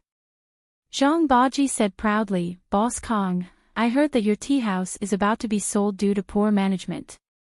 I'm interested in taking over. Let's have a chat. Sold. Kung Fu froze. He saw Zhang Baji's expression and knew what he was up to. Wasn't this the real-life version of forced buying and selling? Although he felt uncomfortable, Kung Fu knew that his tea house would lose money if he continued to run it like this. He might as well sell it. He nodded, that's what I mean. How much do you want to take over, Mr. Zhang? Well, I don't know how much it is. Zhou bro, can you estimate it for me? Zhang Baji pretended to not know and looked at Zhou Tiandi. Kung Fu and Kong Mu's hearts went cold. Zhang Baji owned a tea house. Did he know how much it was? Who was he trying to fool? But Zhang Baji's attitude was obviously telling Zhou Tiandi to set the price so that he wouldn't dare to bargain. I think that the retail houses on this street are around 10,000 per square meter. The ones above and below you are around 200 square meters. I'll give you a fixed price. Round it up, 2 million, Zhou Tiandi said faintly. What? Kung Fu looked at Zhou Tiandi, stunned. The retail houses on this street were indeed 10,000 per square meter, but that was the floor space. His tea house was 200 square meters, and the floor space was close to 300 square meters. That was at least 7 or 8 million, and that was just the price of the house. The decorations, the tea set, and the precious tea leaves were all worth at least 1 million. There was once someone who wanted to buy the tea house and offered 4 million to Kung Fu, but he didn't budge. Zhou Tiandi was willing to sell half of it at once. Dad, this old thing is scared out of his wits by your price. I told you, you're offering too much. This tea house is only worth 1 million at most. Zhou Ruoguang interrupted, Uncle Zhang runs a tea house, he knows the price. Am I right? If Master Zhou says it's worth, then it's worth it. Zhang Baji nodded and said, but since Zhou bro has spoken, I can't just give that much. Let's go with 2 million. What do you think, Boss Kong? I have a title certificate for this house, and the floor space is 280 square meters. I'm still renovating. There was no way Kung Fu would sell the tea house for 2 million. He thought that if Zhang Baji offered 4 million yuan, he would sell it. But 2 million yuan was too much of a difference. His family lived in a tea house, and if he sold the tea house, he would have to buy a new house. Even if he didn't buy it in a good location in the city and bought it near Ningxia Road near the slums, it would still cost more than 8,000 per square meter. A house would cost more than 1 million. What was left with 2 million for a house? Would his family still be able to live? Who buys a house and renovates it? Zhou Ruoguang spoke again. Old man, are you stupid? Haven't you heard? The money spent on renovations is the compensation money. Who would buy a second-hand house and let you renovate it? Kung Fu was speechless from Zhou Ruoguang's words, but he didn't dare to refute. After all, Zhou Ruoguang was the leader of the gangsters, and he might start a fight if he wasn't careful. Kung Fu didn't dare to provoke him. I think it's settled. Since you said 280 square meters, then 280 it is. I'll give you 280,000. Zhang Baji's price was actually 4 million, but he asked someone to ask Kung Fu before, and he said that he wouldn't sell it for 4 million. Alright, since you won't sell it, then I can only think of a way to make you sell it. Zhang Baji naturally couldn't give Kung Fu 4 million because he had already given Zhou Tiandi 500,000 to settle this matter, and Zhou Tiandi promised to buy the tea house within 3 million. Chapter 562. Chapter 562, My boss is Lin Yi. Zhang Baji laughed coldly in his heart. What were you doing earlier? You refused to sell when I offered you 4 million, and now you want to sell. But it was too late. The highest I can offer is 8 million. If you don't want to sell, then I can't do anything about it. You can sell it to someone else for 4 million, Zhang Baji said calmly. However, with the way your tea house is doing, I'm afraid no one will buy it. Kung Fu knew that Zhang Baji was threatening him. He was furious. He glared at Zhang Baji with bloodshot eyes. This wasn't a matter of cowering or being afraid. It was a matter of his family's future. Kung Fu was stubborn. You can't kill me if I don't want to sell, can you? Hence, he said, don't bully an honest man. I don't want to provoke you, but that doesn't mean I'm afraid, eh? Old man, did we bully you? Zhou Ruoguang looked at Kung Fu with interest. You don't want to sell, right? We'll come here every day to drink tea. When Kong Xiaobo returned to the tea house after school, he realized that the atmosphere wasn't right the moment he pushed the door open. When he heard that the person in front of him wanted to force his father to sell the tea house, he was furious. What were these people doing? Don't bully my dad. Kong Xiaobo ran over and stood in front of Kung Fu, glaring at Zhou Ruoguang, Zhou Tiandi, and Zhang Baji. Why did this person look familiar? Kong Xiaobo was taken aback. Zhou Ruoguang and Zhou Tiandi thought that Kong Xiaobo looked familiar as well, but they couldn't remember where they had seen him before. Kid, where are you from? There's nothing for you to do here. Go back to your room and do your homework. Zhou Ruoguang mocked. He didn't care about Kong Xiaobo at all. Kong Xiaobo wanted to look for Lin Yi, but Lin Yi had gone out. He had no choice but to step forward.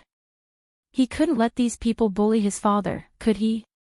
Kong Xiaobo had been with Lin Yi recently, so he wasn't as cowardly as before. He felt that he was a responsible man. I'm with Boss Lin. Where are you from? Xiaobo knew that Lin Yi was strong, but that was only limited to within the school. He didn't know if he could scare these people. Xiaobo, stop fooling around. Go back to your room and read. When Mr. Kong saw his son coming back from school and confronting these people, he was immediately frightened. He was afraid that his son was young and impetuous and would cause some trouble. Lin. Which boss Lin? Zhou Ruoguang paused. He was just trying to make fun of Kong Xiaobo. He didn't know that Kong Xiaobo would actually come up with a boss Lin. But after thinking about it, he realized that there wasn't a boss Lin among the more powerful people in Songshan. Lin Yi, boss Lin. Kong Xiaobo forced himself to say. He added, he just came to Songshan recently, and he's very powerful. I advise you not to mess with my boss. I'm his #1 follower. Wah. Ruoguang jumped up as if someone stepped on his tail the moment he heard Lin Yi's name. His face turned white as he turned to look at his old man Zhou Tiandi in fear. Lin Yi's name is Ruoguang. Zhou Tiandi was shocked as well. No way. Why was Lin Yi haunting her like a ghost? You can see his shadow everywhere you go. Why did he have a #1 follower? But Zhou Tiandi was a man of his word, and he kept his composure. Was the kid talking nonsense? He quickly took out his phone and called his son, Zhou Ruoming. If Lin Yi had a follower, Zhou Ruoming should know. No matter what, he had to make sure that the kid wasn't bluffing. If Lin Yi didn't have a follower, Zhou Tiandi would beat the hell out of Kong Xiaobo. Who told him to scare people? Zhou Tiandi almost lost his mind when he heard Lin Yi's name. Hey, Ruoming. Can I ask you something? Does boss Lin Yi have a follower? Zhou Tiandi didn't dare disrespect Lin Yi, so he called Lin Yi boss. He was afraid that the person in front of him had something to do with Lin Yi. Zhou Ruoming didn't know why his father was calling him, but he answered anyway. There's one, Kong Xiaobo or something. He used to be a coward, but he got cocky after following Lin Yi, Kong. Zhou Tiandi heard Kong Fu call him a Xiaobo. This kid in front of him was, without a doubt, Lin Yi's follower. Zhou Tiandi didn't know how he ended the call, but his face was filled with fear. In that moment, he finally remembered where he'd seen this Kong Xiaobo before. It was at the hospital. It was at the hospital, when he had a conflict with Lin Yi. This Kong Xiaobo was there. Motherfucker. Zhou Tiandi turned around and kicked Zhang Baji in the chest, sending him sprawling on the ground. His head hit the foot of the table, and blood flowed out. But Zhou Tiandi wasn't satisfied yet. He went up and gave Zhang Baji a good kick. On the other side, Zhou Ruoguang also reacted. He went up to Zhang Baji and started to fight. Zhou bro, Master Zhou, why are you hitting me? Zhang Baji was confused. What was wrong with the Zhou father and son? Why did they suddenly go crazy? Hitting you. You almost fucking killed me. Motherfucker, didn't you hear me? This guy has something to do with boss Lin Yi, how dare you do anything to him? Why didn't I kill you? Zhou Tiandi was pissed. Weren't you trying to harm him? Lin Yi was already pissed off by what he'd done recently, and now he came to bully his follower. Wasn't he looking for death? A few days ago, he bullied Tang Yun's brother's girlfriend, and Zhou Tiandi was worried. He didn't know if Lin Yi would come looking for trouble with him.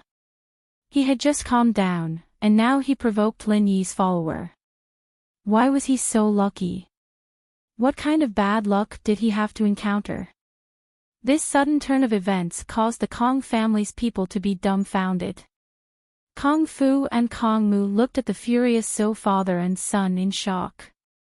What surprised them even more was that when their son mentioned Lin Yi's name, the Zhou father and son immediately turned around and started beating up Zhang Baji. However, Kong Xiaobo finally understood that these two knew Lin Yi. Not only did they know Lin Yi, but they were also afraid of Lin Yi. Otherwise, they wouldn't be so angry. Zhou Tiandi and Zhou Ruoguang only stopped when Zhang Baji almost fainted. It wasn't because they were afraid of crippling Zhang Baji, but because they were tired. Both of them were big brothers, and fighting was usually done by their subordinates. They rarely fought long battles. The main purpose of their visit today was to scare Mr. Kong. They didn't expect to make a move. Chapter 563. Mystic Class Master. Misunderstanding. Who hit my dad? Kong Xiaobo was furious. He saw the 5 fingers on his father's face the moment he entered the room. Now was the chance for him to vent his anger. I hit him. Bro Kong, it's an accident. I'm sorry. Zhou Ruoguang had no choice but to step forward. Your dad calls me Bro Kong and you call me Bro Kong too. Your family's seniority is messy. Kong Xiaobo finally found a chance to vent his anger. These people were bullying him. He did not dare to do anything in the past. But now, he was Lin Yi's #1 follower. He was also a powerful person. Ugh. Uncle Kong. I'm sorry. Please slap me. I didn't mean it. It's an accident. Zhou Ruoguang was afraid of Lin Yi. When he heard that Kong Xiaobo was unhappy, he immediately changed his words. Dad, you should do it. Kong Xiaobo wanted his father to vent his anger. Kung Fu's emotions were complicated. He was surprised that his son's classmate was so powerful. Why were the Zhou's father and son so afraid of him? But no matter what, he was excited and happy. Zhou Ruoguang, who asked him to call him brother just a moment ago, was now his grandson. Because he called his son uncle. However, Kung Fu was not a brute. He did not plan to let Zhou Ruoguang off. He said sarcastically, forget it. Brother Zhou said that he didn't mean it. I'm sorry, bro Zhou. I said it wrong again. It's not brother Zhou, it's brother Zhou, ha. Zhou Ruoguang's face turned purple. I'm a bro. Isn't he mocking me? But after a moment's hesitation, he understood that Father Kong was really mocking him. Zhou Ruoguang was not stupid. He kneeled on the ground. Grandpa Kong, I'm not a bro. I'm a grandson in front of you. It was a child. Please don't lower yourself to a child's level. Ruoguang, since Bro Kong and Uncle Kong aren't doing anything, you can slap yourself. Tiandi wanted to calm Kong Xiaobo down a little, so he decided to let him slap himself. Yes, yes. After Zhou Ruoguang heard it, he slapped himself in the face with a clear and loud sound. Brother Kong, Uncle Kong, I'm sorry. I'll definitely give you an explanation. Don't worry, I will definitely make that 8th grade tea house disappear. If Zhou Tiandi wanted to escape, he had to give House Kong an explanation. I was tricked by Zhang Baji, I won't forgive him. Kong Xiaobo didn't want them to stay either, so he sent them away after hearing Tiandi's words. After Tiandi left, Kung Fu and Kong Mu let out a sigh of relief. But they still dragged Kong Xiaobo along, asking him about Lin Yi. Kong Xiaobo didn't know much, so he could only pick out some things that happened in school. After 3 days of recovery, Lin Yi's strength had returned to the late phase of the golden class, but there was still some distance between him and the peak of the late phase of the golden class. In fact, on the second night, Lin Yi had already recovered to the late phase of the golden class, but on the third night, he seemed to have stagnated. Lin Yi was a little depressed. On the fourth night, Lin Yi couldn't help but ask Zhao Yazi, Zhao Lao, why is the energy in my body not increasing? I don't know. Zhao Yazi's voice gave Lin Yi a rude awakening. Ugh. No way. Lin Yi sweated. While our arts are different, and I haven't practiced the art of dragon mastery before. I can only answer some common questions, but I don't know about your progress and physical condition after practicing the art of dragon mastery, Zhao Yazi said straightforwardly.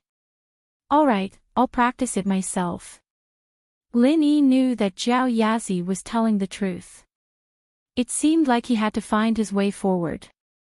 Lin Yi sat cross-legged in the jade space as usual, silently channeling the chant of the art of dragon mastery. The energy in his body was immediately mobilized, as if it was responding to Lin Yi's art of dragon mastery. The energy flowed into Lin Yi's body at an unbelievable speed, but Lin Yi could feel the energy being absorbed, and he could feel the instant the energy entered his body. But the total amount of energy in his body didn't increase. This was what made Lin Yi depressed and confused. If it was like before, when the energy was saturated to a certain extent, then it wouldn't increase. Because once the energy was saturated, it wouldn't be absorbed anymore. But this time, the situation was different. Although Lin Yi felt that the energy in his body was no longer increasing, the energy outside his body was still surging into his body.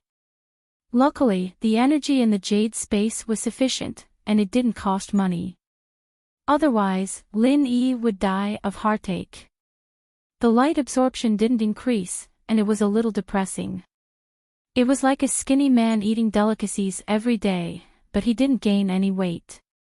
However, regardless of whether it was depressing or not, since Zhao Yazi didn't know, Lin Yi could only explore and continue to practice. Anyway, he didn't know where the energy was absorbed, and Lin Yi didn't have anything else to do, so he treated it as a way to kill time. Time passed second by second, and the sky was already bright. The night was almost over. Lin Yi was still crazily absorbing energy in the jade space. Just when Lin Yi wanted to stop cultivating and return to reality, he suddenly realized that the energy around him was still surging into his body at the same speed. Lin Yi's heart skipped a beat, but he suddenly remembered the first time he entered the jade space. This situation happened once, and that was when the art of dragon mastery broke through the first stage to the second stage. Could it be that I'm going to break through this time? Thinking of this, Lin Yi was surprised and happy, and his heart felt a lot more at ease. After all, Lin Yi knew that this must be the sign of a breakthrough. Boom! Lin Yi's body finally couldn't withstand the huge amount of energy, and it felt like it was going to explode. However, Lin Yi wasn't afraid. An unprecedented feeling of energy surged into Lin Yi's body. This was a very mysterious feeling, and he had never felt it before. In an instant, Lin Yi felt that not only was the energy in his body more abundant than ever, but his movements also seemed to have become much more agile. As for how agile, Lin Yi didn't know, because everything was just a feeling, and he didn't put it into practice. So you're about to break through, early stage mystic class, not bad. Zhao Yazi's voice rang. The physique of you humans determines that other than the level of your skills, there's also your own level. I forgot about this, you humans. Zhao Lao, are you not a human? Lin Yi was stunned. Chapter 564. Meeting an old Taoist, ugh. I don't think so. You look like a spirit. Lin Yi didn't know what kind of existence Zhao Yazi was. Theoretically speaking, he was no longer a human. Congratulations, you got it right. Zhao Yazi nodded. I'm a ghost. Are you afraid? Lin Yi was speechless. He didn't know how much time he spent on the breakthrough, but suddenly, he heard footsteps coming from outside the room. Lin Yi jumped and quickly came back to reality from the jade space. He looked at the alarm clock on the bedside. It was already 6:30 a.m. He usually woke up at this time, but because of the breakthrough today, he was delayed for a while. Lin Yi put on his clothes and pushed the door open. He saw Meng Yao and Yushu talking in the kitchen. Why didn't Shield Bro prepare breakfast today? Yushu rubbed her abdomen with one hand as she searched the table with the other. Did you hide it somewhere? Alright, shoo, Lin Yi hasn't woken up yet. He rushed back to save us. He must be tired after the past 2 days. Let's go to school and have breakfast. Meng Yao shook her head. Oh, Yao sis, are you worried about Shield Bro?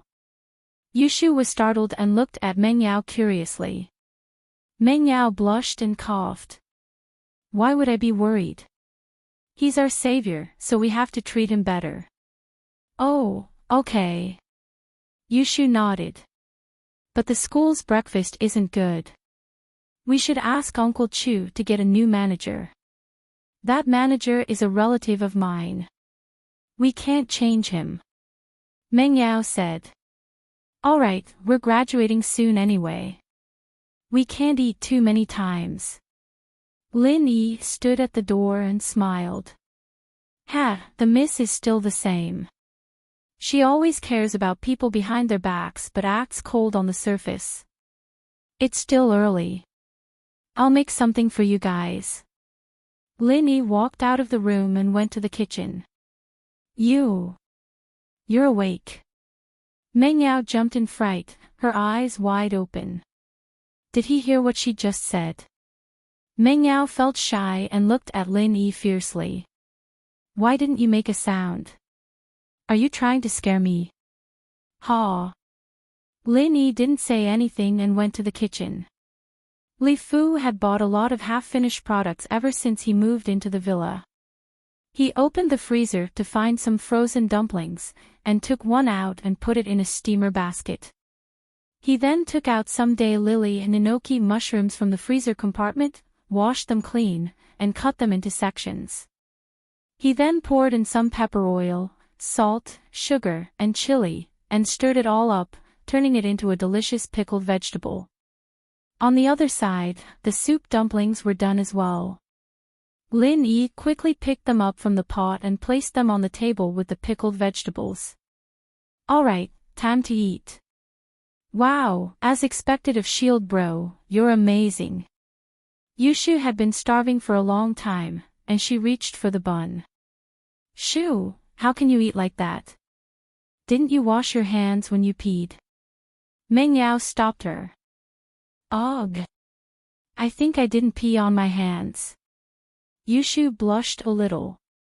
Think? Meng Yao asked. Ugh. Just a little bit. I got it on my hands when I was wiping them. Yushu stuck her tongue out. Then why aren't you washing your hands? Meng Yao glared. Then this dumpling. You can have it, Yao Yao. Yushu wanted to give the dumpling to Meng Yao. I don't want it. Meng Yao waved her hands. Shield Bro, this is for you. Yushu put the dumpling on Lin Yi's plate. Lin Yi was speechless. When Yushu came back from washing her hands, Lin Yi was still staring at the dumpling, speechless. It wasn't that Lin Yi disliked Yushu. Quite the contrary, he was excited about it. Lin Yi wasn't a prankster. He couldn't bring himself to do it, and he couldn't bring himself to eat it. Throw it away. Meng Yao said as she looked at Lin Yi. I'm not hungry, you guys eat. Lin Yi said with a sigh. Living with Yushu meant that he had to bring out some courage. Yushu seemed to have realized that something was wrong with Lin Yi. She looked at Lin Yi, and then at the dumpling in front of Lin Yi. She started laughing. Ha! Shield Bro, I used my left hand to hold the dumpling, and I used my right hand to pee. With that, Yushu took the dumpling in front of Lin Yi and took a big bite. It tasted really good. Lin Yi and Meng Yao looked at each other. They could see the helplessness in each other's eyes. After breakfast, Faubert came to pick Meng Yao and Yushu up. Lin Yi, on the other hand, drove his crappy van. Lin Yi was feeling pretty good after breaking through from Golden to Mystic. Mystic Masters were rare in the common world now, weren't they? He wouldn't be afraid of Gong Gao the next time he saw him. Physical practitioners were always a little weaker than spiritual practitioners. It wasn't a big difference, but there was still a difference. Lin Yi was feeling happy when he turned his head. He jumped in shock. This was because, in the van that originally had only one person, an old man had sat in the front passenger seat without anyone noticing. The old man was dressed very fashionably, in a t-shirt, jeans, sunglasses, and slicked back hair. Shit! Lin Yi slammed on the brakes. Who are you? How and when did the old man get in the car? Lin Yi didn't notice at all. He was originally happy about his breakthrough to mystic early phase, but his mood dropped to the bottom. I'm Monk Mo Kongwen. The old man nodded to Lin Yi. Amateus Buddha. Amateus Buddha. Are you a Taoist or a monk? Lin Yi didn't understand. Who was this old man? Was he a master? However, Lin Yi couldn't feel a single bit of energy coming from him. Neither. The old man shook his head. Then why do you call yourself a monk? Lin Yi blinked.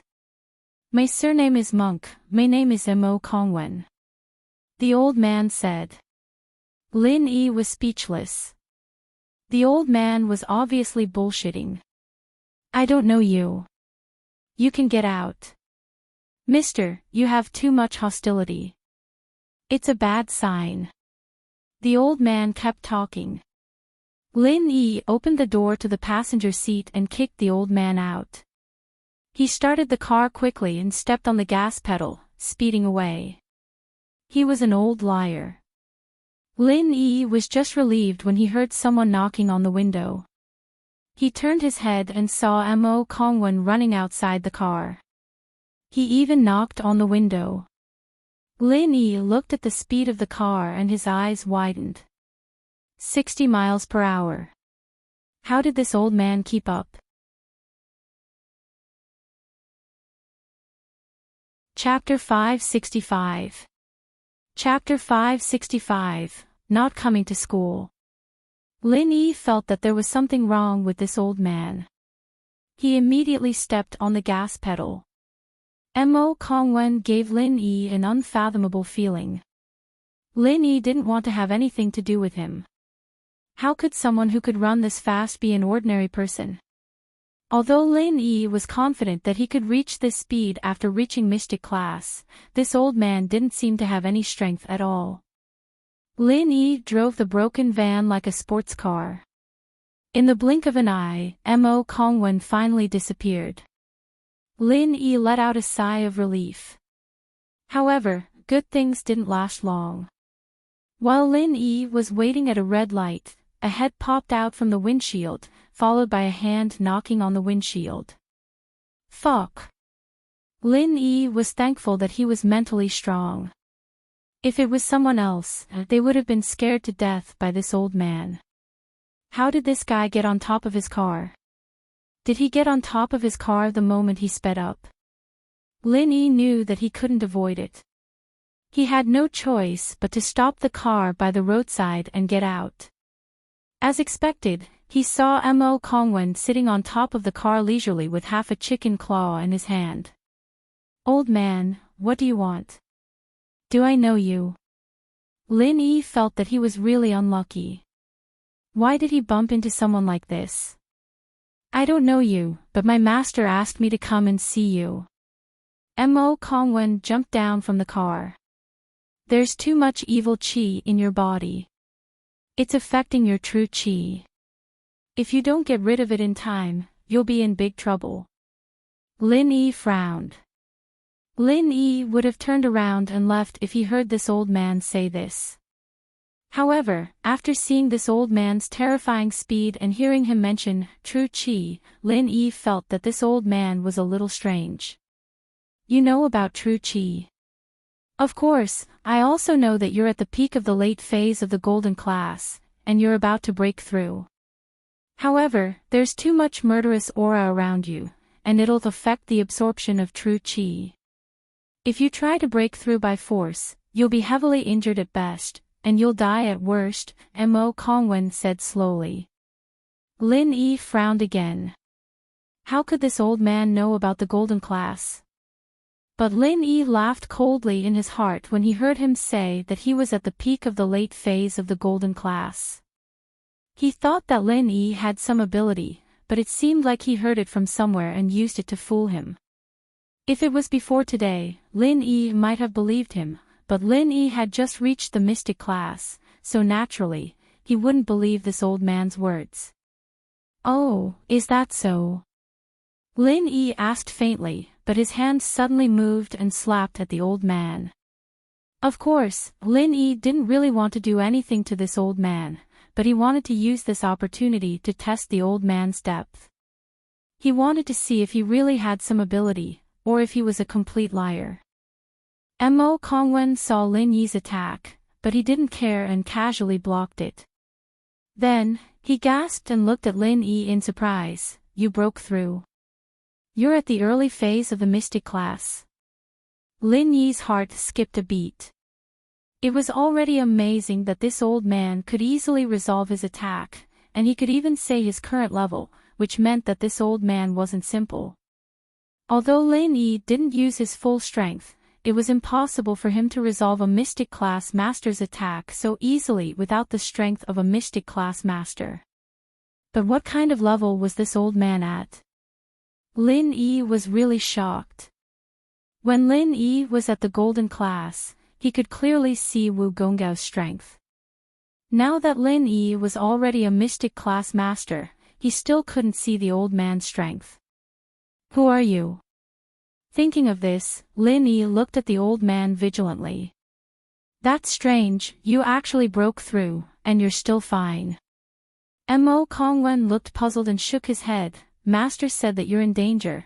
He wouldn't lie to me, right? Old man, what are you talking about? Who's your master? Lin Yi asked. You're fine, goodbye. Mo Kongwen waved his hand, turned around, and ran away.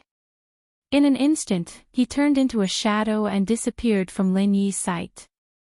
Lin Yi was envious of this speed, but he couldn't catch up even if he wanted to. Although he was a little surprised by Mo Kongwen's identity, Lin Yi couldn't do anything about it. Fortunately, Mo Kongwen didn't seem to be hostile towards him, and he really wanted to help him. After all, he was only at the late stage of golden class yesterday, and he only broke through in one night. And this master that Mo Kongwen mentioned actually knew him so well. This made Lin Yi wonder who this master was.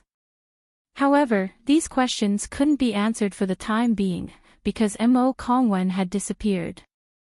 There was no point for Lin Yi to think about it, so he could only put these strange things to the back of his mind. He returned to the car and drove in the direction of the school. After the first class in the morning, Lin Yi went to grade 12 class 9 to look for Tang Yun, but unexpectedly, Tang Yun didn't come to school today. Lin Yi then called Tang Yun's phone, but it was still turned off. He wanted to ask Lu Xinwen, but she didn't come to school either. This time, Lin Yi was a little confused. Did the two of them make an appointment? Why didn't they come to school? But no matter what, Lin Yi couldn't find them, so he could only go back to the class. Kong Xiaobo was eager to tell Lin Yi about yesterday's encounter, but Lin Yi went out after class. When he saw Lin Yi coming back, Kong Xiaobo wanted to say something, but the homeroom teacher, Ms. Liu, walked to the podium and said, "Everyone, please be quiet. I have something important to tell you." The class immediately quieted down. Although it was the end of class, no one dared to disobey the homeroom teacher. Let me tell you a piece of unfortunate news. Our classmate, Zhong Pingliang, was kidnapped by unknown people yesterday morning outside the school. One of his kidneys was removed, and he was placed in front of the Songshan First People's Hospital. Ms. Liu just received a call from Zhong Fabai, and it was to ask for leave for Zhong Pingliang. Wadash, the whole class was in an uproar. This news was too shocking. Such a tragedy happened to Zhong Pingliang. This made the students sympathize with him, but at the same time, they were worried that something like this would happen to them. Although the 12th year students didn't really care about the news, they were aware of the recent cases of homeless people, beggars, and disabled people who were kidnapped and had their kidneys cut off. After all, the rumors spread like wildfire, and it was scary. Chapter 566. Chapter 566, Making a Deal. Oh. Yao Yao sis, shield bro is so awesome. Zhong Pingliang's kidney was cut off. Yushu didn't expect Lin Yi to be so ruthless as to cut off one of Zhong Pingliang's kidneys. He didn't do it, did he? He wouldn't do such a thing, would he? Meng Yao was confused. After all, it was too cruel. She subconsciously thought that Lin Yi wasn't such a cruel person. He. Who cares, Zhong Pingliang is done for. He won't harass Yao Yao sis anymore. Yushu didn't mind. From her point of view, Lin Yi should be more aggressive towards his enemies in order to chase them away. Not necessarily. I heard that losing a kidney doesn't kill him, right? Meng Yao frowned. I don't know about that. But I saw on the internet that losing a kidney means you can't have sex. I wonder if it's true. Yushu blinked and smiled evilly. Shoo, don't say such dirty words. Meng Yao's face turned red as she lectured. No, I'm just saying the truth. I didn't say it, it's from the internet. Yushu felt wronged. Anyway, don't say it again. Girls who are so dirty won't be able to get married. Meng Yao said sternly. Oh, Yao Yao sis will take care of it. Buy one get one free. People will buy it even if it's dirty. Yushu didn't care. Didn't they say that all men like perverted girls? Meng Yao ignored her. Zhong Pingliang is out of danger now. He's receiving treatment at the hospital. I want to organize a group of students to visit Zhong Pingliang in the hospital. Everyone is free to participate. Those who don't want to go can study in the classroom. Ms. Liu continued. I've already arranged for a bus. It'll be here soon. Those who want to go, prepare to go downstairs with me now. Zhong Pingliang wasn't very popular. He was one of the bad students in the class. Many serious students didn't even spare him a glance. However, Zhong Pingliang had organized a trip to the beach last time. This made him a lot more popular. Everyone was indebted to him. Now that he was in trouble, they couldn't miss him. Therefore, everyone put down the books in their hands and got up to go downstairs. After Fabai left, Zihua pondered for a bit before calling Jiang Wen. Masterin, do you know Fabai? Zihua asked. Zhong Fabai. I don't know you, mahjong players. Jiang Wen had just gotten rid of his love rival and was celebrating in the hotel. No, he's someone with some power in Songshan. His son's called Zhong Pingliang. Zihua said. Zhong Pingliang. Jiang Wen interrupted Zihua before he could finish. Zihua bro, you're not here to scold me, are you?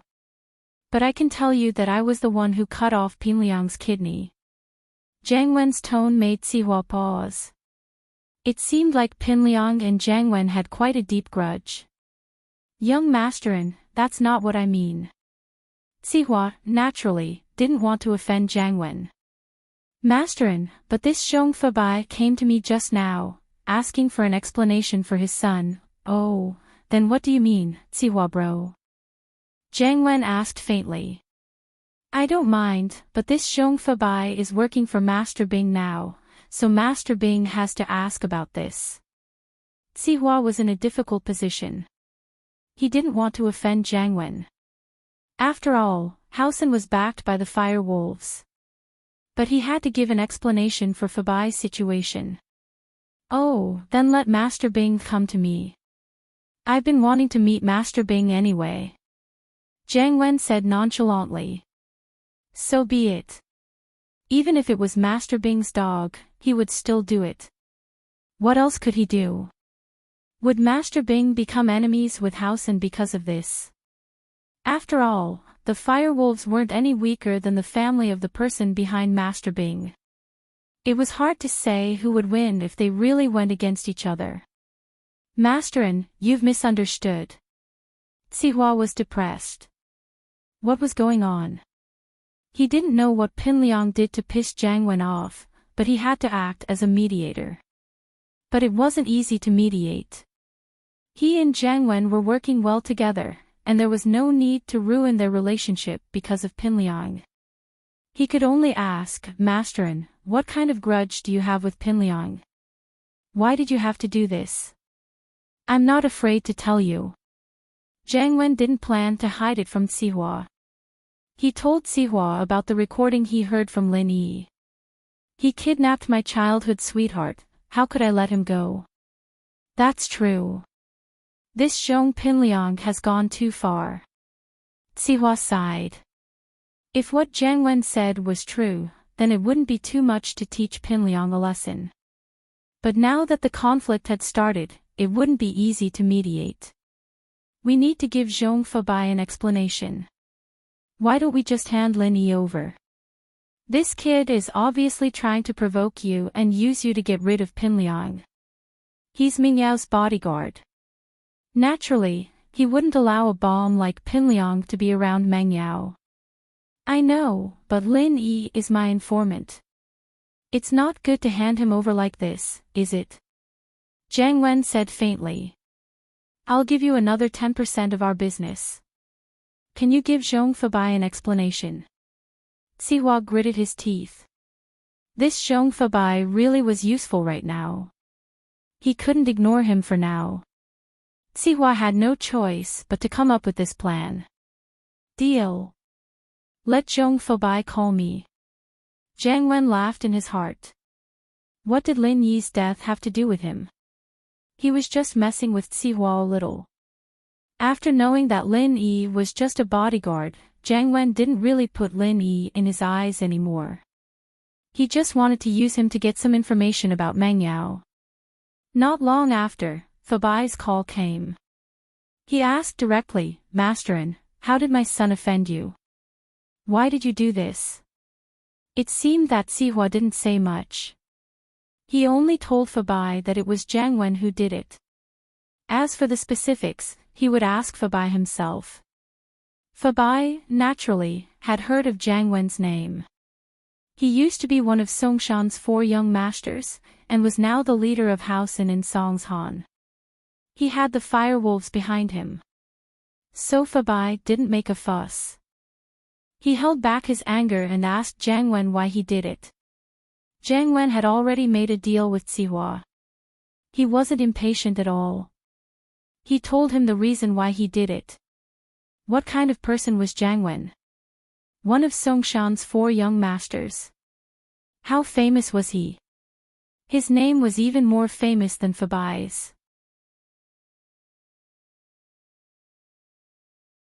Chapter 567. How to deal with him. Fabai didn't have anything else he could do. He didn't dare to offend Jiang Wen. He was someone who was on par with Master Bing, and he had the support of the firewolves. Who would dare to offend him? Although Fabai dared to call himself one of the big bosses of Songshan City's underworld, he was just a small fry compared to the firewolf gang. It was Lin Yi who instigated me to do this. Lin Yi is Mingyao's bodyguard. In the end, Jiang Wen pushed the blame to Lin Yi for Sihua's sake and told Fabai to take revenge on Lin Yi. Fabai now had a way out. He didn't dare to go against Jiang Wen, but against a small bodyguard, wasn't it a piece of cake? With that in mind, Fabai didn't dwell on Jiang Wen's actions anymore. Masterin, my son's actions are indeed offensive, but can you please return the kidney to my son for the sake of Master Bing and Sihua bro? Fabai asked. Return the kidney. Jiang Wen smiled coldly. How was that possible? The kidney had been sent abroad to find a recipient. Why would it be returned to him? I'm sorry, Mr. Zhong. I was so angry that I fed your son's kidney to the dogs. I'm really sorry. Jiang Wen naturally wouldn't reveal the kidney company behind him. Fabai froze, but he didn't suspect anything. If it was him, he wouldn't keep his enemy's kidney and put it back, right? Fabai could only accept his bad luck. He wouldn't die from losing a kidney anyway. It was better to find a way to take revenge on Lin Yi. Although he wanted to kill Jiang Wen to vent his anger, he was no match for him.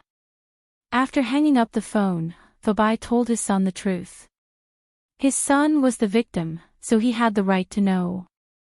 On one hand, Fabai wanted to warn his son not to do anything reckless.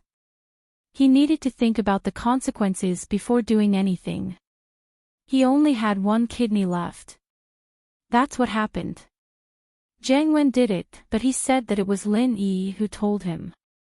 Fabai said gloomily. Who is Jiang Wen? Yes, I vaguely heard someone call him Young Master Wen. Pin Liang had woken up by now.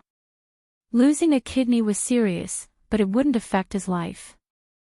Jiang Wen used to be one of the 4 young masters of Songshan, and Yushu's brother, Chen Yutian, is the leader of the 4 young masters. Fabai sighed, none of them can be underestimated.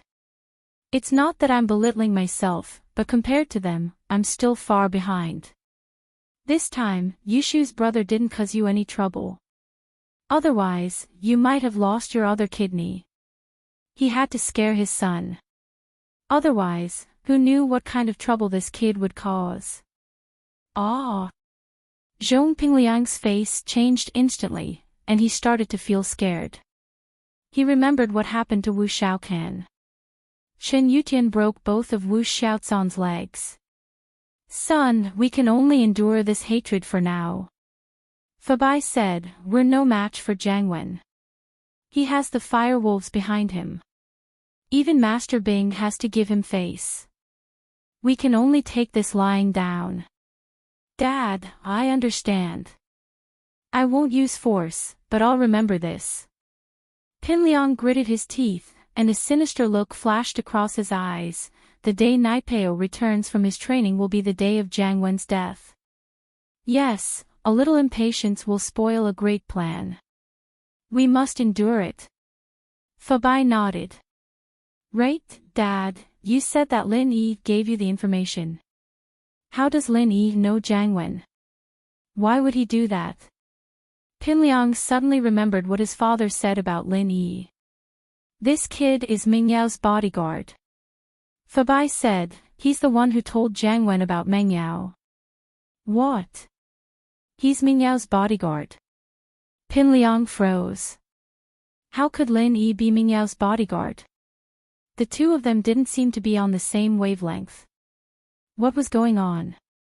Yes. He's hired by Pingzhan to protect Meng Yao and Yushu in the dark. Fabai nodded, every debt has a debtor, but this time, we can only target Pingzhan and Lin Yi. We can't touch Pingzhan for now, but as for Lin Yi, we can make an example out of him. Fuck. Pin Liang almost jumped up from his bed. I was wondering why Yushu had Lin Yi's photo in her phone. So he's Meng Yao's bodyguard. Fuck, I didn't realize this. This kid always seems to be ruining things between Meng Yao and me in school. So he's Meng Yao's bodyguard. This kid sure is good at hiding his strength. Son, Meng Yao isn't your type. Don't go after her anymore. Fabai sighed, Jiang Wen isn't someone we can touch right now. We'll focus on Lin Yi first. We'll think about other things when we're stronger. Dad, I understand. At this point, Pin Liang understood that it was impossible for him to pursue Meng Yao. At least, it was impossible before Zhang Naipeo appeared out of nowhere. As reluctant as he was, Pin Liang gritted his teeth. A man doesn't have to worry about not having a wife. Dad, don't worry, I'll endure it until the day we get rich. Yes, that's right. We'll take revenge for this. But for now, we can only live under Master Bing's protection. Fabai nodded, pleased. Right, Dad, that Lin Yi isn't weak. We need to deal with him. Pinliang was still worried about Lin Yi's skills. After all, Lin Yi had crippled Heibao bro. Don't worry, we'll need Master Bing's help to deal with him. We won't stand out. Fabai said, there's no rush. We need to gain Master Bing's trust first. I'll do a good job with the slums. Let Master Bing treat me as his right-hand man. That's the only way we can borrow his power. The slums. Pinliang's eyes lit up. Dad, I have an idea. I know how to deal with Lin Yi. Oh. What do you think? Fabai didn't expect his son to have an idea so soon. He was worried that his son wouldn't come up with another idiotic idea, would he? Luckily, he told him about it beforehand. Otherwise, he'd be in trouble again. Son, think before you act. Don't be impulsive. Chapter 568. Chapter 568, Visiting Pinliang. Pinliang's words stunned Fabai. It was said that great emotions could change a person's personality and make an immature child grow up in an instant. However, he had never seen it with his own eyes. Seeing that Pinliang was much more mature and didn't sound like a child anymore, Fabai was very pleased. Son, I'm glad that you think like that. You didn't lose your kidney for nothing. I won't lose it for nothing. I won't let go of Jiang Wen and Peng Zhan. Pinliang shook his head. But for now, let's pick the weak ones first. Dad, aren't you going to demolish the slums? I know that Lin Yi's girlfriend lives in the slums. When you demolish the place, make things difficult for her family. Of course, it's best if you direct the conflict to Master Bing. Lin Yi will use Jiang Wen to deal with me, so we'll use Master Bing to deal with Lin Yi. If anything happens, Lin Yi and Peng Zhan's anger will only be directed at Master Bing, not us. Fabai listened to his son's suggestion and nodded. That's a good idea, but if they don't stay in the slums, we won't be able to cause conflict, right? We can create conflict with this. For example, forcefully demolish their house, hee. We can use a bulldozer and let Master Bing do it himself. Pinliang suggested. Okay, I'll try my best. Fabai hated Lin Yi as well. If he could use Master Bing to mess with him, he would be more than happy to do so. As he spoke, his phone rang. It was Pinliang's homeroom teacher. Thus, he quickly picked up the call. Hello, Teacher Liu. Oh. You organized a group of students to visit Pinliang. Thank you so much. Are you at the hospital already? Alright, come over. He's in room 418 of the 4th ward. After hanging up, Fabai said to Pinliang, your teacher and classmates are here to visit you. I'm going out for a smoke. Pinliang nodded and felt warmth in his heart. It seemed like his teacher and classmates didn't forget about him. The last time he treated them to a trip, he had repaid the favor. Otherwise, how miserable would it be if not a single classmate came to his hospital? He waited for a while, but the students didn't show up. It would take some time to get to the 4th hospital from the entrance. Pinliang picked up his iPad too and logged into the mobile reading base's website. He started reading a novel called Very Pure Very Flirtatious Prequel. This was a very YY school novel, and the main character in the novel was very powerful. It was super fun to step on people, and Pinliang had fallen in love with this novel.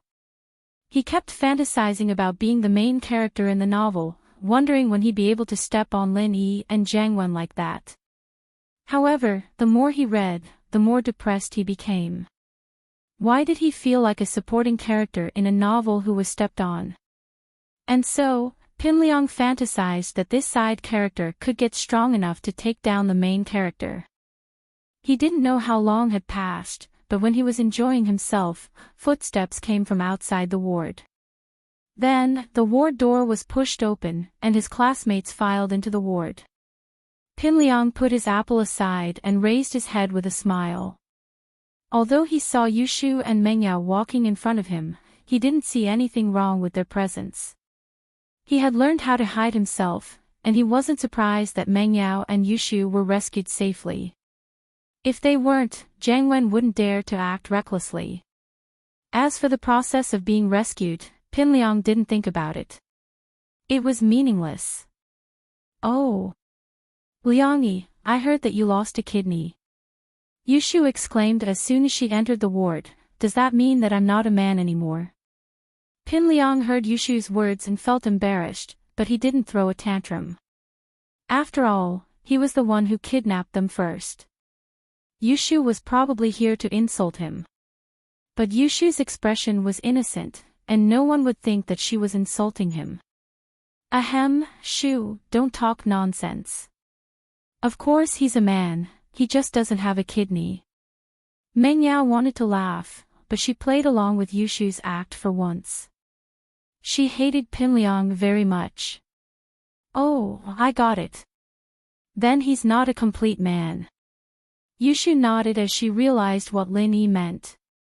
Yushu and Mingyao's conversation made the students laugh. They couldn't help it. Although they sympathized with Pinliang, Yushu's words were too funny. Not a complete man. That was very ambiguous. Pinliang's face turned red, but he couldn't refute it. How could he? He was missing a kidney, so he wasn't a complete man. Yushu was right. "Wow. Liangyi, isn't this an iPad too? I saw a news article about a guy selling his kidney to buy an iPad. You're not that guy, are you?" Yushu looked at Pinliang, surprised. Pinliang was speechless. He wanted to smash the iPad on the spot. His family was rich, okay. Did he need to sell his kidney? It was cut off by someone, okay. Pinliang wanted to say that Yushu knew how he lost his kidney, but he couldn't say that. But he couldn't say that out loud. Wouldn't that be admitting that he'd kidnapped Mengyao and Yushu? He couldn't admit it. Admitting it was another matter. Pinliang wasn't an idiot. He could only let Yushu talk nonsense. At that moment, Ms. Liu came in, and Yushu stopped talking nonsense. She stood at the side with a smile, holding Mingyao's hand. Her eyes were full of curiosity. "Shu, let's go. I don't feel good when I see him." Mengyao frowned. She didn't want to be too close to Pinliang. "Okay, let's go." Yushu nodded. "I just wanted to see what a person without a kidney looks like." "He looks normal." "It's nothing, right?" Mengyao shook her head, and the two walked out hand in hand. Lin Yi didn't go forward at all. He only followed Mengyao and Yushu. Pinliang didn't have much of a relationship with most people. They only came to see him out of sympathy. Now that they were done, they were ready to go back to school. After all, the 12th grade was very tight. Many people had to go back to study. Xiaofu came with everyone, trembling. He didn't know the truth behind Pinliang's kidney being cut off, but he had a feeling that it had something to do with Mingyao's kidnapping. He was scared that he would be the next target.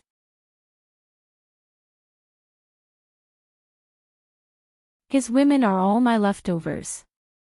Big Grandpa wouldn't want his grandson to be poor, would he? That's why he gave the formula to Kong Xiaobo. But he's afraid of losing face in front of you, so he won't admit it to you. Xiao Ming, what you're saying is possible. Dr. Kong nodded.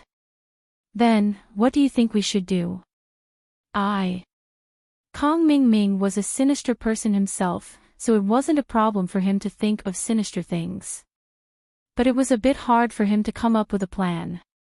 Grandpa, I think we should get to the bottom of this. First, we need to see how they got the formula, and second, we need to get the formula for the pill of life extension and toxin cleansing, Xiaolong said. Of course, we can't stop researching the formula for the pill of life extension and toxin cleansing. If we can make this pill, there's still hope for us to become a noble house. Of course, but we don't have our own people there. How are we supposed to get to the bottom of this? Dr. Kong nodded. Grandpa, didn't I tell you? There's a powerful person in our house. Xiaolong said as he looked at Kong Mingming. Dr. Kong paused, remembering what Xiaolong said in Yanjing. He nodded. Xiaolong, tell me your plan. Xiaoming, I have a serious mission for you. Xiaolong said seriously, looking at Kong Mingming. Ah. Me? What mission? Kong Mingming was getting goosebumps from Xiaolong's stare. He didn't know what he wanted. Hit on Guan Shuamin's granddaughter, Guan Axian. What do you think? Can you complete this mission? Xiaolong asked, looking at Kong Mingming. Ah. Hit on girls. Kong Mingming paused, then smiled. I can't say for other things, but I'm pretty good at hitting on girls. That's my forte, just leave it to me. Dr. Kong didn't know whether to laugh or cry at Kong Mingming's words, but this grandson of his wasn't completely useless. He really had to let him handle these side tasks. Guan Shuamin's granddaughter isn't that bad, unlike the girls you play around with. You'll have to put in more effort, Xiaolong said. According to my research, this Guan Axian became a nurse in the hospital after graduating from medical school, but she's pretty pure. I don't think she's had a boyfriend before, so this type of girl has a pure heart. It's not easy to get her, but once you get her, she'll be completely loyal to you. If you ask her to help you with some secrets, she'll be more than willing to help you. Ah, big bro, I didn't know you were this good. You know how girls think. Kong Mingming was quite surprised. He didn't think that his big bro, who'd never had a girlfriend, would know so much about women. This is just theoretical knowledge, and you're the one who's put it into practice. So, we still have to rely on you for this. If you get the recipe, you'll have done a great job. Xiaolong said. Alright, big bro, I don't have much talent in management, but I'm confident in doing things like this. Just send me out for these kinds of things in the future, it'll be a piece of cake for me. Kong Mingming had always been worried about not having a chance to show off his skills, and now he had a chance. After finalizing the plan, the Kong family discussed the analysis of the pill of life extension and toxin cleansing's formula. Xiaolong, based on the current situation, this pill of life extension and toxin cleansing is different from the previous one, be it in terms of color or taste. Dr. Kong said. Could it be that we got it wrong last time? That the one we brought back was just dog shit?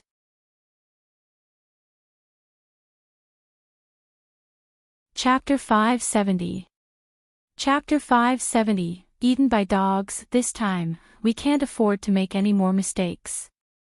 We need to work hard on researching the ingredients of the pill of life extension and toxin cleansing. If we have the recipe, there's still hope for us to become a noble house, Dr. Kong said. Grandpa, what about me and Wang Xinyan? Xiaolong hadn't planned on interacting with Wang Xinyan at first, but things had changed so quickly. Becoming a noble house was a sure thing, but it was all gone in the blink of an eye. This made Xiaolong very depressed. We still have to interact with her. Our family is in a troubled state right now, and we can't cut off contact with the Xiao family.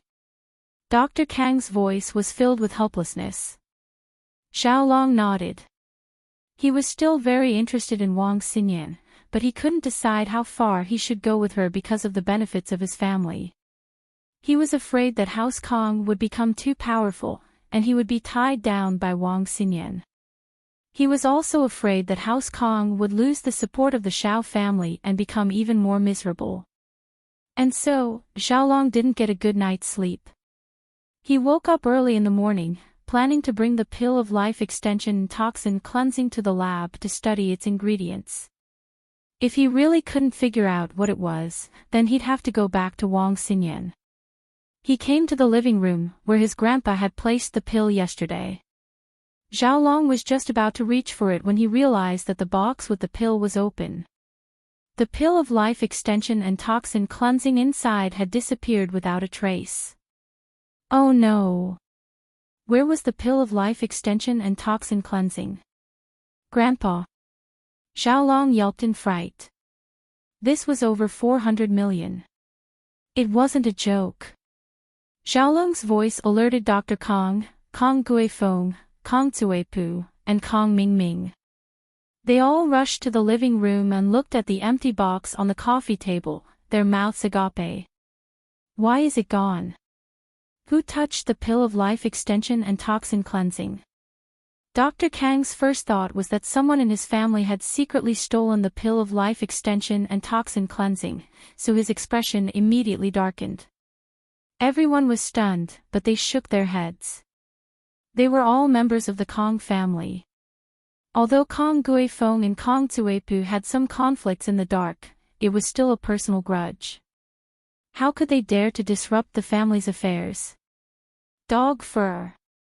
Kong Mingming's sharp eyes suddenly noticed a few strands of dog fur beside the box containing the pill of life extension and toxin cleansing. Where's the shepherd dog? Dr. Kong was stunned and frowned. Could it be that his dog had taken it away? Previously, because he had been researching dog poop, he had left the German shepherd dog at home. Later on, he realized that dog poop was useless, so he didn't bother with it and just casually kept it at home. However, he didn't expect that dog to cause trouble and steal the pill of life extension and toxin cleansing. Everyone in the Kong family came to their senses and started searching the entire villa for the dog. Finally, they found the German shepherd dog in a corner of the courtyard. The German shepherd dog was curled up next to a pile of broken twigs. Around the dog was a pile of dog poop. It was extremely smelly.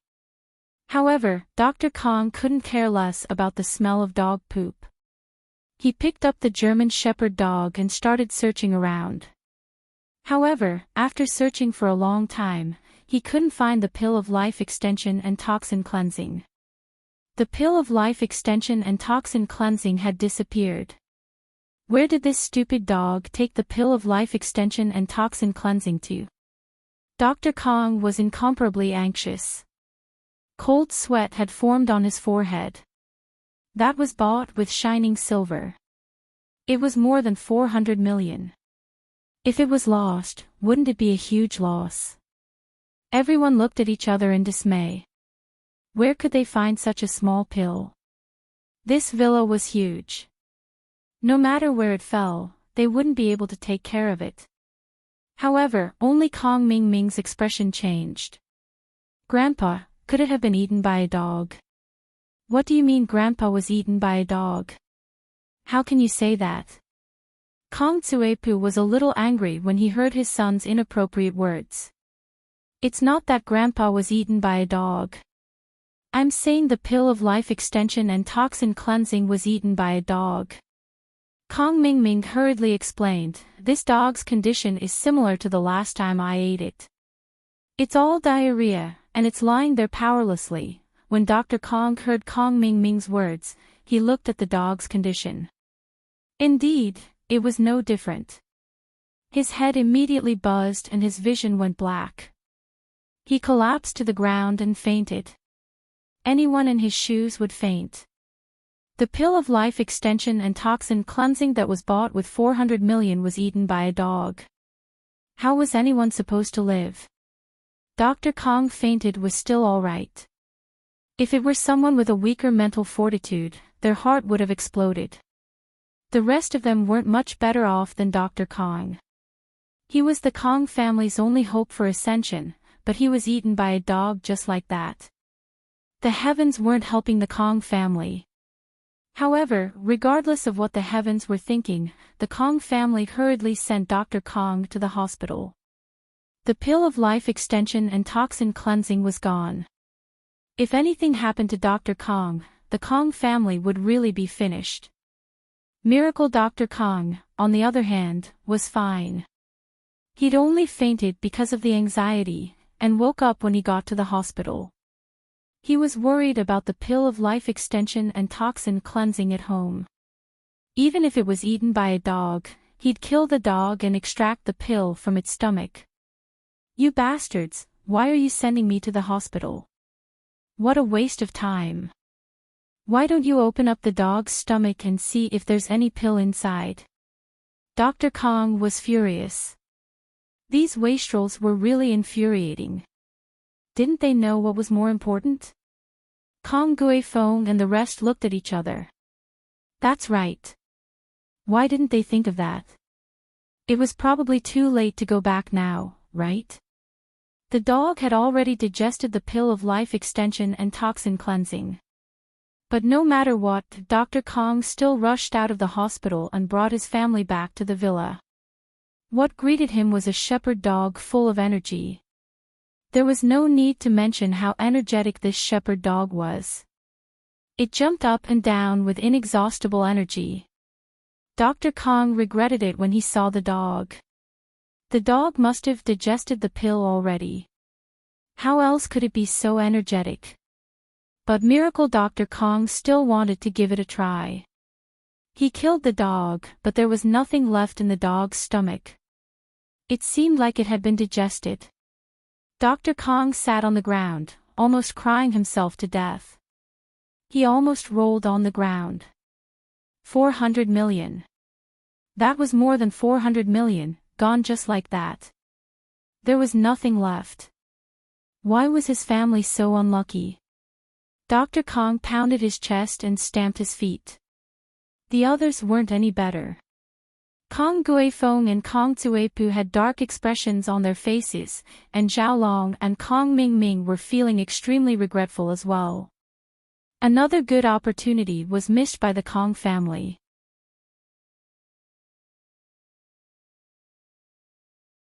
Chapter 571. Dr. Kong almost died. Yes, yes. Let's eat dog meat. Dr. Kong perked up. Xiaoming's idea is still the best. Since the dog ate the pill of life extension and toxin cleansing, let's eat the dog. It should have some effect, right? The rest of the Kong family felt that it made sense. So, the Kong family quickly cooked the dog meat. The dog was really strong, and the whole family ate it for an entire night before the dog meat was all gone. Everyone wanted to extend their lifespan, and while ensuring that Miracle Dr. Kong had enough to eat, the others all fought to eat as well. In the end, they had to force themselves to eat, waiting for a miracle to happen. However, their idea was good, but the actual result was sad. On the second day, other than everyone eating too much and shitting more than usual, there was no effect at all. The dog meat was basically wasted. Dr. Kang's heart ached. What an eventful time. Wasn't the Kong family's bad luck a little too much? His heart was bleeding. He had worked so hard to save up 400 million yuan, and now it was gone just like that. Grandpa, since the dog ate the pill of life extension and toxin cleansing, he probably couldn't digest it completely, right? There might even be some pill of life extension and toxin cleansing in the dog poop. Why don't I try eating some dog poop? Kong Mingming's brain worked. Since the dog meat had no effect, he turned his attention to the dog poop. This. Dr. Kong heard Kong Mingming's words and felt that it made sense. There might really be some pill of life extension and toxin cleansing in the dog poop. If he let Kong Mingming eat it, Kong Mingming might just get lucky again. So, Dr. Kong gritted his teeth and said, I'll eat it. You already ate it last time. Let me try it this time. There wasn't a lot of dog poop, so everyone coveted it. However, since Dr. Kong had spoken, the descendants of the Kong family could only give this precious opportunity to eat dog poop to Dr. Kong. This time, the dog poop was much smellier than usual. However, in order to prolong his life, Dr. Kong had no choice but to bite the bullet and eat it. He was almost suffocated to death by the smell of the dog poop. If he hadn't gritted his teeth and endured, he might have vomited it out. But this time, Dr. Kong was disappointed again. Not only was he disappointed, but he almost lost his life. After eating the dog poop, he started to vomit and have diarrhea, but there was no detoxification. After 2 to 3 days, Dr. Kong was almost dehydrated. When the Kong family saw that things couldn't go on like this, they quickly sent Old Man Kong to the hospital. After a checkup, it was confirmed that he had food poisoning. The doctor said that if he had come 2 days later, the old man would have died. The Kangs were puzzled at first. How could they be poisoned by eating dog poop? But when Dr. Kong woke up, his words woke them up. The name of the pill was the Pill of Life Extension and Toxin Cleansing. Naturally, it was for detoxification. What he ate was the poison excreted by dogs. Wouldn't that make him food poisoning? The Kangs tried 13 different methods, and in the end, Dr. Kong almost lost his life. Dr. Kong called for a family meeting on his sickbed, listing this incident as House Kang's top secret. No one was to mention it in the future. There was no other reason than that it was too embarrassing. If this were to be exposed, House Kong would be done for. For now, they should just stick to Kong Ming Ming's plan of hitting on girls. Starting with Guan Axian was the best option. If they could get the recipe for the Pill of Life Extension and Toxin Cleansing, House Kong would be able to survive this crisis. Lin Yi looked at Pinliang's calm, yet hazy eyes. He had a vague feeling that there was something wrong with him, but he couldn't figure out what Pinliang was planning. Intuition told Lin Yi that Pinliang would definitely take revenge, but he didn't know if the target would be House Chu or Jiang Wen. On the way back to school, Lin Yi and Kong Xiaobo sat together.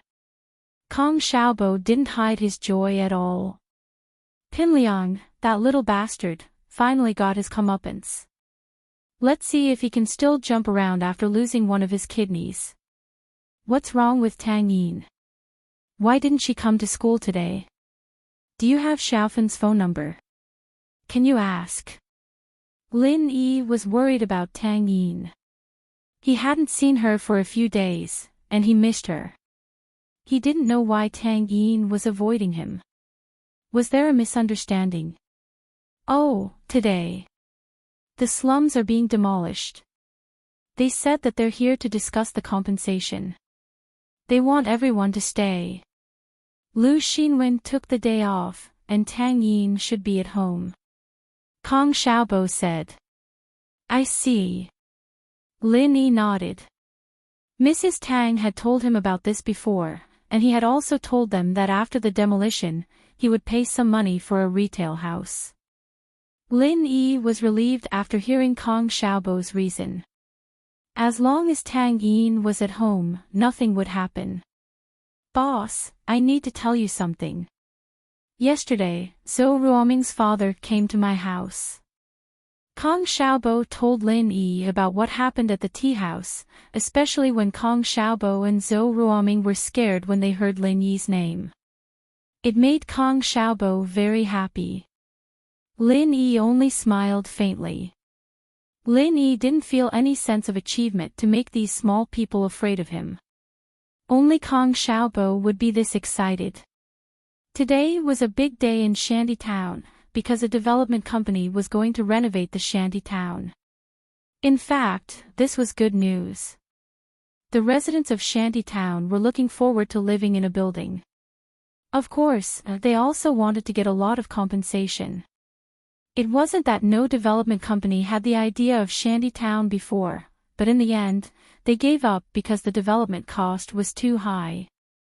The development company was responsible for the compensation and relocation of the relocated residents. However, Shanty Town was different from the general old city reconstruction. Although the houses in Shanty Town were dilapidated, due to historical reasons, the area of each house was not small. In addition to the house, each house also had a bicycle shed, a warehouse, and a straw shed. These all had housing certificates. When the demolition was carried out, they also had to pay compensation according to the area. In this way, in addition to the house, each house had a shed or warehouse that was a few hundred meters wide. How much would it cost to demolish them? Even if they gave 3 to 5 houses, it wouldn't be enough. In such a situation, which development company dared to develop it? Wouldn't it be a losing business? However, there was no other way. Shanty Town had historical reasons. It was originally a rural area, and later changed into a town. It wasn't until the end of 2000 years that it was connected to the city. Gradually, after more than 10 years of development, it became the main city area. In the past, when the cost of land was cheap, no development company was interested in this place. But later, the supporting facilities nearby were upgraded, and the housing prices rose. Now, this place couldn't afford to be demolished.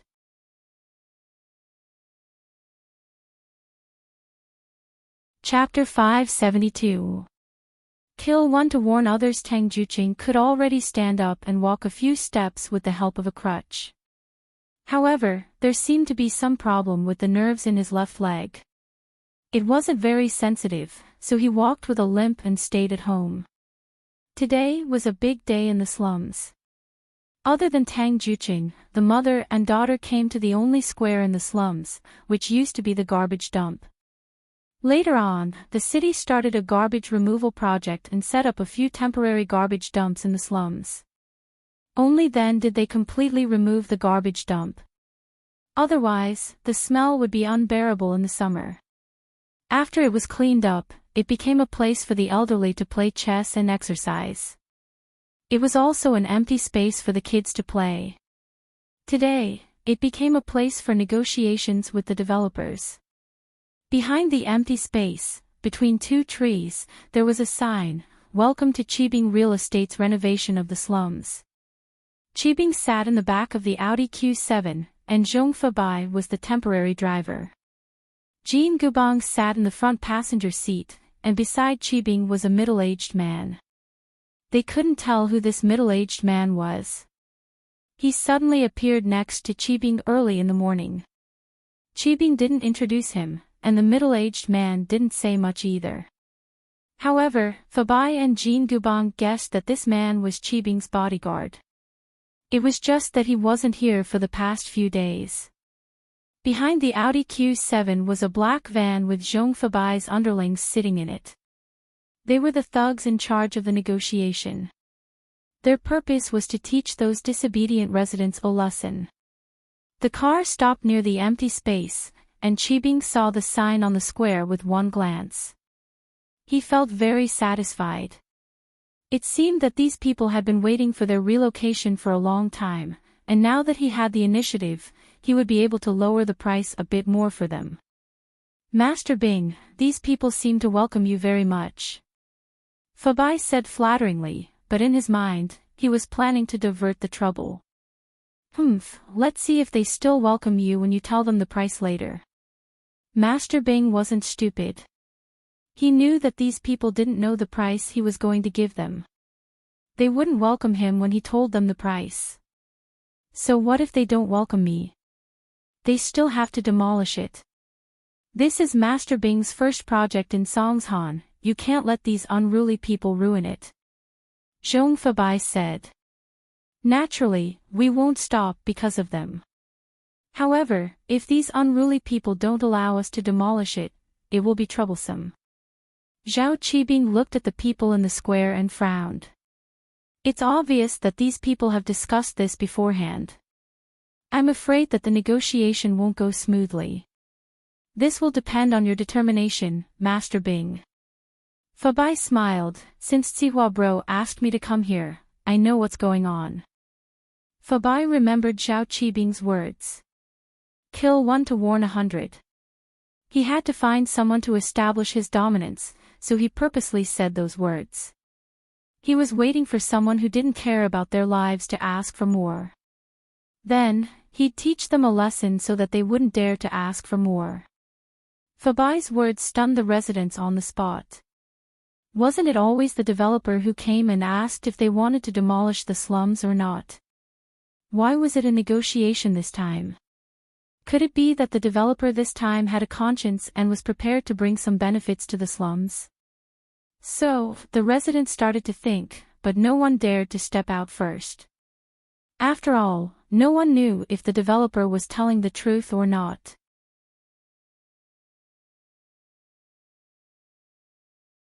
Chapter 573. Kill one to warn others. They came to the slums early in the morning. Master Bing hadn't eaten yet, and his stomach was growling. Fabi was attentive and stood beside Master Bing, so he heard the growling and found a chance to get on Master Bing's good side. Master Bing was hungry as well, so he nodded. Let's eat something first then. The slums residents, who had been waiting for a long time, were dumbfounded. Why did these big bossies just come and leave like that? They were waiting to talk about the price, and now they were going to eat. What was the meaning of this? But they didn't dare to ask. They watched as Master Bing and the others left.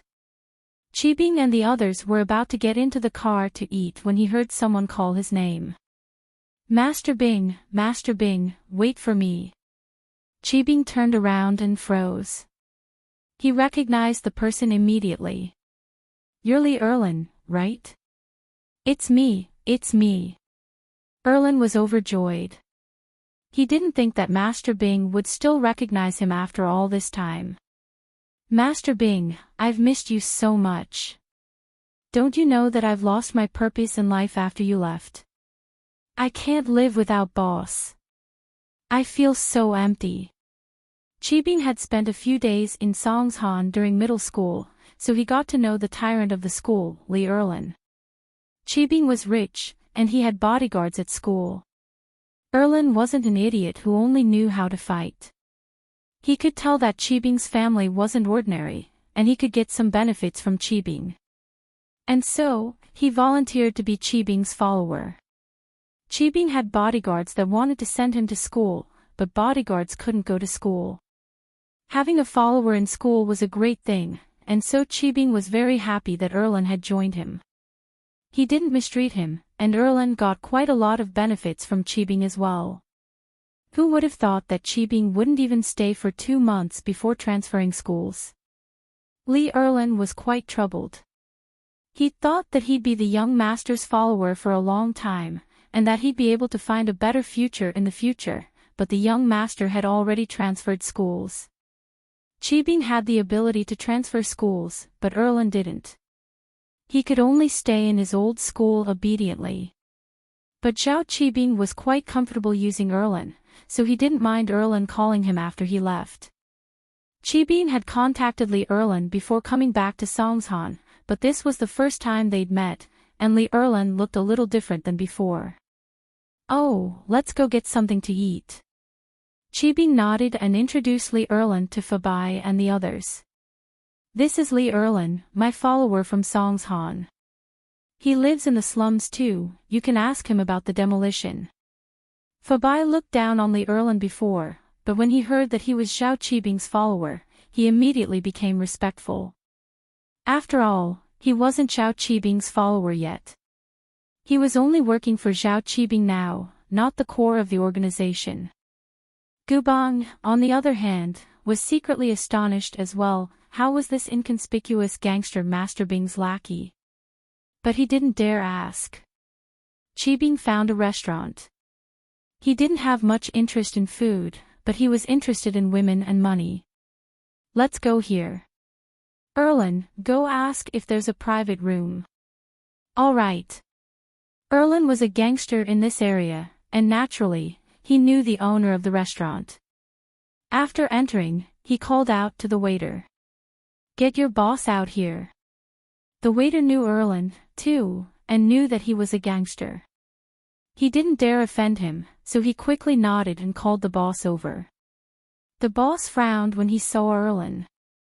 Erlin, didn't I give you pocket money this month? Why are you here again? The boss wasn't afraid of Erlen, but it was better to give a gangster like him some benefits every month. It would be troublesome if they caused trouble. What do you mean again? I'm here to have a meal. I'm looking up to you. My boss is here, prepare a private room. Erlen glared at the boss impatiently. My boss is Chairman Zhao from Qibing Real Estate, he's from the capital. The boss, on the other hand, had heard that Qibing Real Estate was in charge of renovating the slums nearby. He paused, wondering when did this Erlen get to know such a powerful boss. He didn't dare to delay and put on a smile. Erlen, it seems like you're going to make a fortune in the future. Don't forget about us after you become a boss. Of course. Alright, stop talking and get a private room. Li Erlen was very pleased with the boss's words. He was also thinking that since Master Bing had come here to start a company, as his former follower, could he also get a job for himself and let him be the boss of a company? The boss personally sent Master Bing and the others to the private room. He didn't know Master Bing, but he had seen Zhong Fabai before. Which restaurant owner didn't know Zhong Fabai? Seeing how respectful Zhong Fabai was to the young man, the boss knew that Master Bing wasn't someone to be trifled with. Soon, the dishes were placed on the table. Zhao Qibing ate some and asked, Erlen, I told you that I'm going to develop the slums. Did you ask around? What's the situation like now? The relocated households have already discussed it. They want 3,000 yuan per square meter as compensation. Li Erlen said, they're asking for too much. That's bullshit *T. 3,000. Zhao Qibing laughed coldly. The price of a house here is only 10,000, and they want 3,000. That's right. If it were up to me, they'd be asking for more than 1,000. Erlen said, Master Bing, I've asked around. There's no one with a powerful background in the slums. They're all small fries. Just do whatever you want, it'll be fine. That's good. Zhao Qibing nodded and turned to Fabai. If that's the case, demolish a few houses for me today. Demolish the house of the troublemaker first. Let's see if they'll still dare to be cocky after that. Don't worry, Master Bing. The bulldozer and trenching machine are already in place. We can start anytime. Fabai nodded.